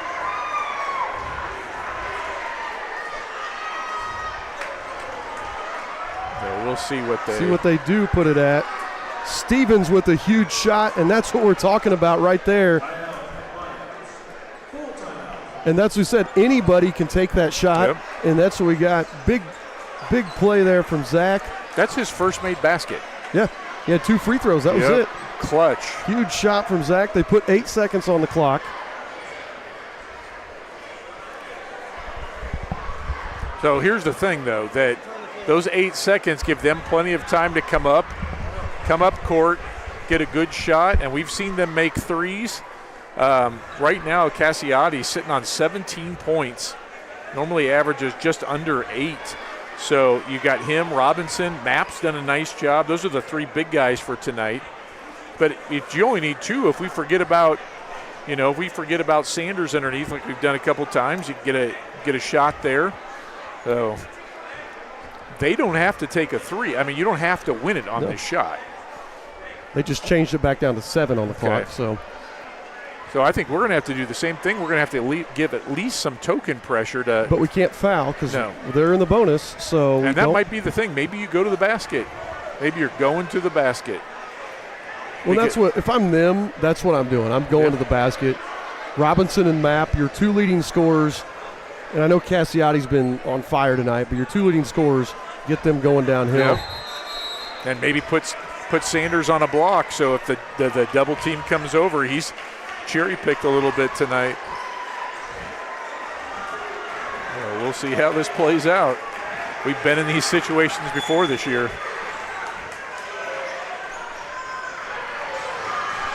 Four on the clock. Robinson shots blocked there by Manship. Did they call foul? They call foul? I think KIPP fouled us after the block. Okay. Yes, they called a foul on Sanders. Well, that won't amount to anything because it's only the 4th foul, but wow. And I think that was clean. I mean, they don't have to like it, but I'm pretty sure that was clean.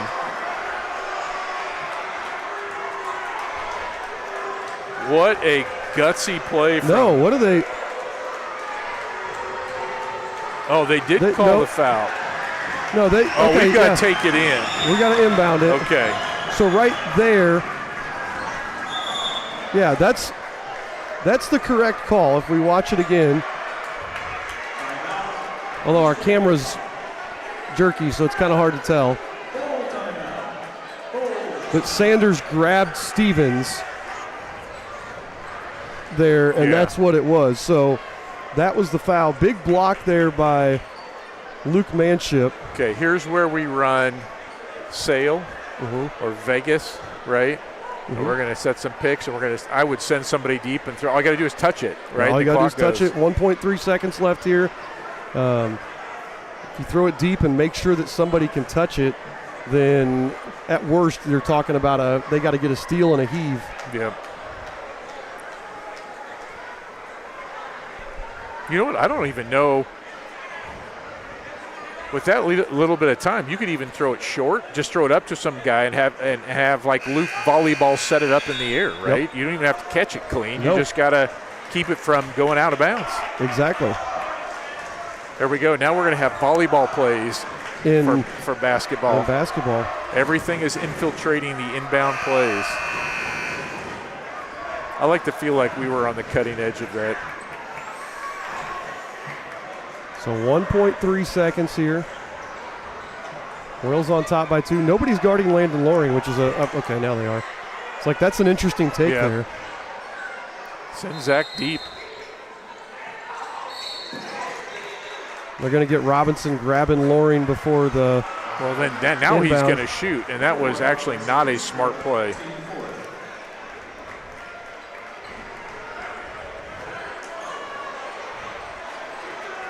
So now Loring's got 2 free throws with a chance to seal the game right here. Right, because they've got to go full court. They could. I mean, you got to wait for it to come in for a steal. That was a.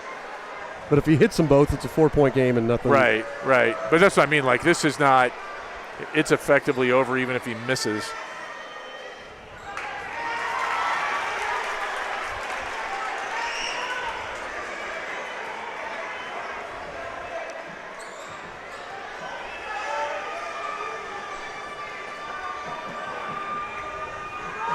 So Loring with one more. Hits it.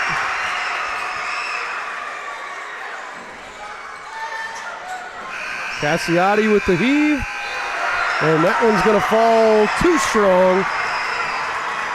And the final score, Eastern Hancock 57, KIPP Indy Legacy 54.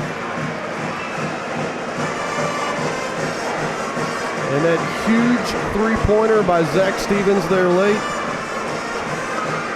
gives the Royals the lead, gives the Royals the win. I'm still looking at that block by Luke Manship. Like, that's a play that could blow up in your face if you don't time it just right. Exactly. That was a gutsy play by that young man and a well-executed play.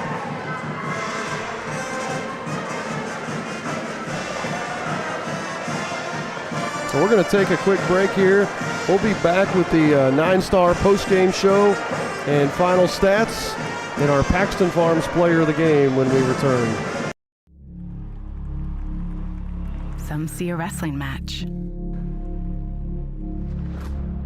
We see a 6-minute lesson in grit.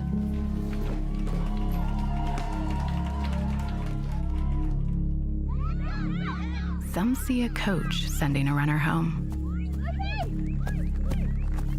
We see a mentor guiding a student athlete into the future.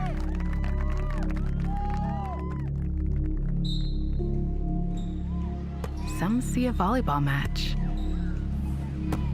We see a student athlete learning how to be poised under pressure.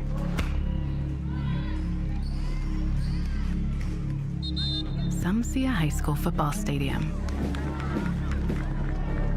We see the one place where the whole community comes together.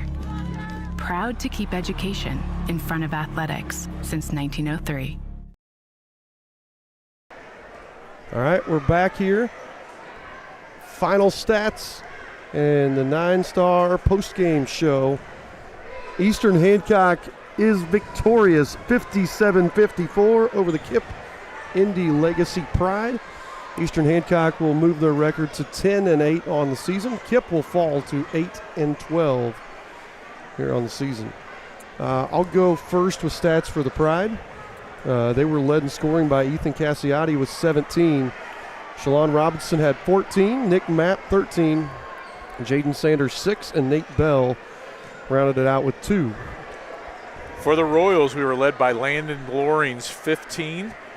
Caden Powers rallied to have 13, and Luke Manship had 13 as well. It was 6 for Eli Manship, 5 for Zach Stevens. I mean, 3 of those were ginormous.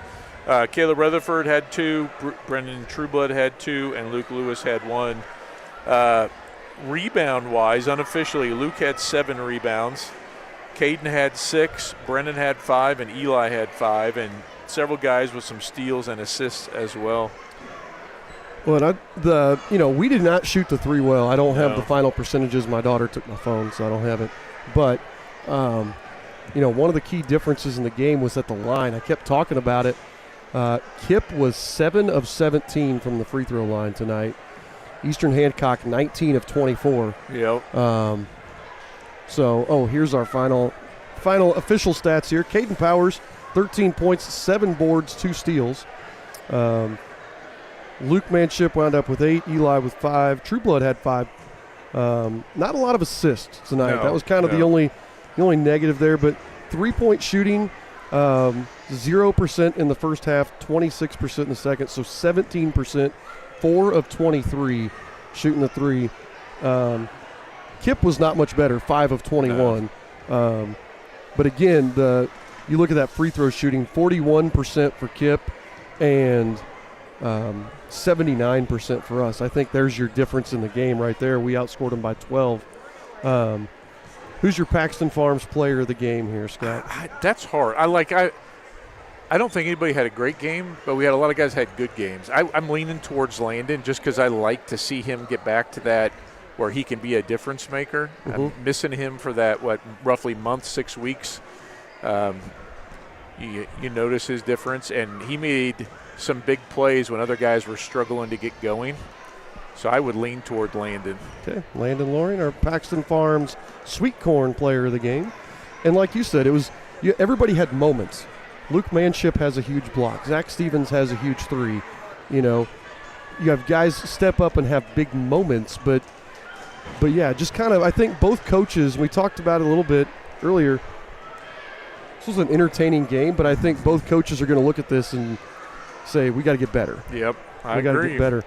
Now, the cool thing about this is these 2 teams could very well meet again in the sectional. Again, the sectional's hosted right here at Eastern Hancock. And you see it. I mean, these 2 teams are both going to battle for it, and it's a very, very even sectional. We beat Crystal House by 10 last week, and we were up big against them, and they kind of came back. But then, Crystal House beat these guys. So right. You have that. Cecina, Triton Central, both really, really good teams. Some of the better teams in 2A. Heritage Christian, I just don't know. They play a really weird schedule. Everybody they play is either really good or not very good. I haven't seen them yet play a lot of teams that are kind of even with them, so they played kind of an odd schedule. But Heritage Christian is obviously, you can tell, Sagron-wise, a very dangerous team as well. So, again, it'd be fun to watch this sectional and these 2 teams possibly meet again here in a couple weeks. Well, and we are we are, I think, 2 Sundays away from the sectional draw. We have a couple games next week. Again, Blue River on, I believe, Tuesday night. We will not be live streaming that. We don't get good service in their gym, and they have pay-per-view anyway, so you can find that on the NFS. I believe it's NFS website. Next Friday, we are at Union Modoc. But we are 3 games on the road and then we finish up at home against Hagerstown. Yep, senior night. But I think I was saying 2 Sundays from now is the tournament draw, right? I believe, right? It's the Sunday before the season's over. No, it's the Sunday before that. So it'll be on, what would that be, the 22nd? Next Sunday, right? Yeah, next Sunday. Yes, next Sunday. Yes. As opposed to 2 days. Yeah. So next Sunday will be the sectional draw. And again, a draw is hugely important. There's no easy path, but you can get an easier path. So, but we'll be first time ever streaming from Union Modoc next week. Like I said, Blue River, we just don't have service. We can't do that. So we will not be at Blue River. We'll be at Union. So stay tuned. We'll see you guys then. And thanks for tuning in tonight.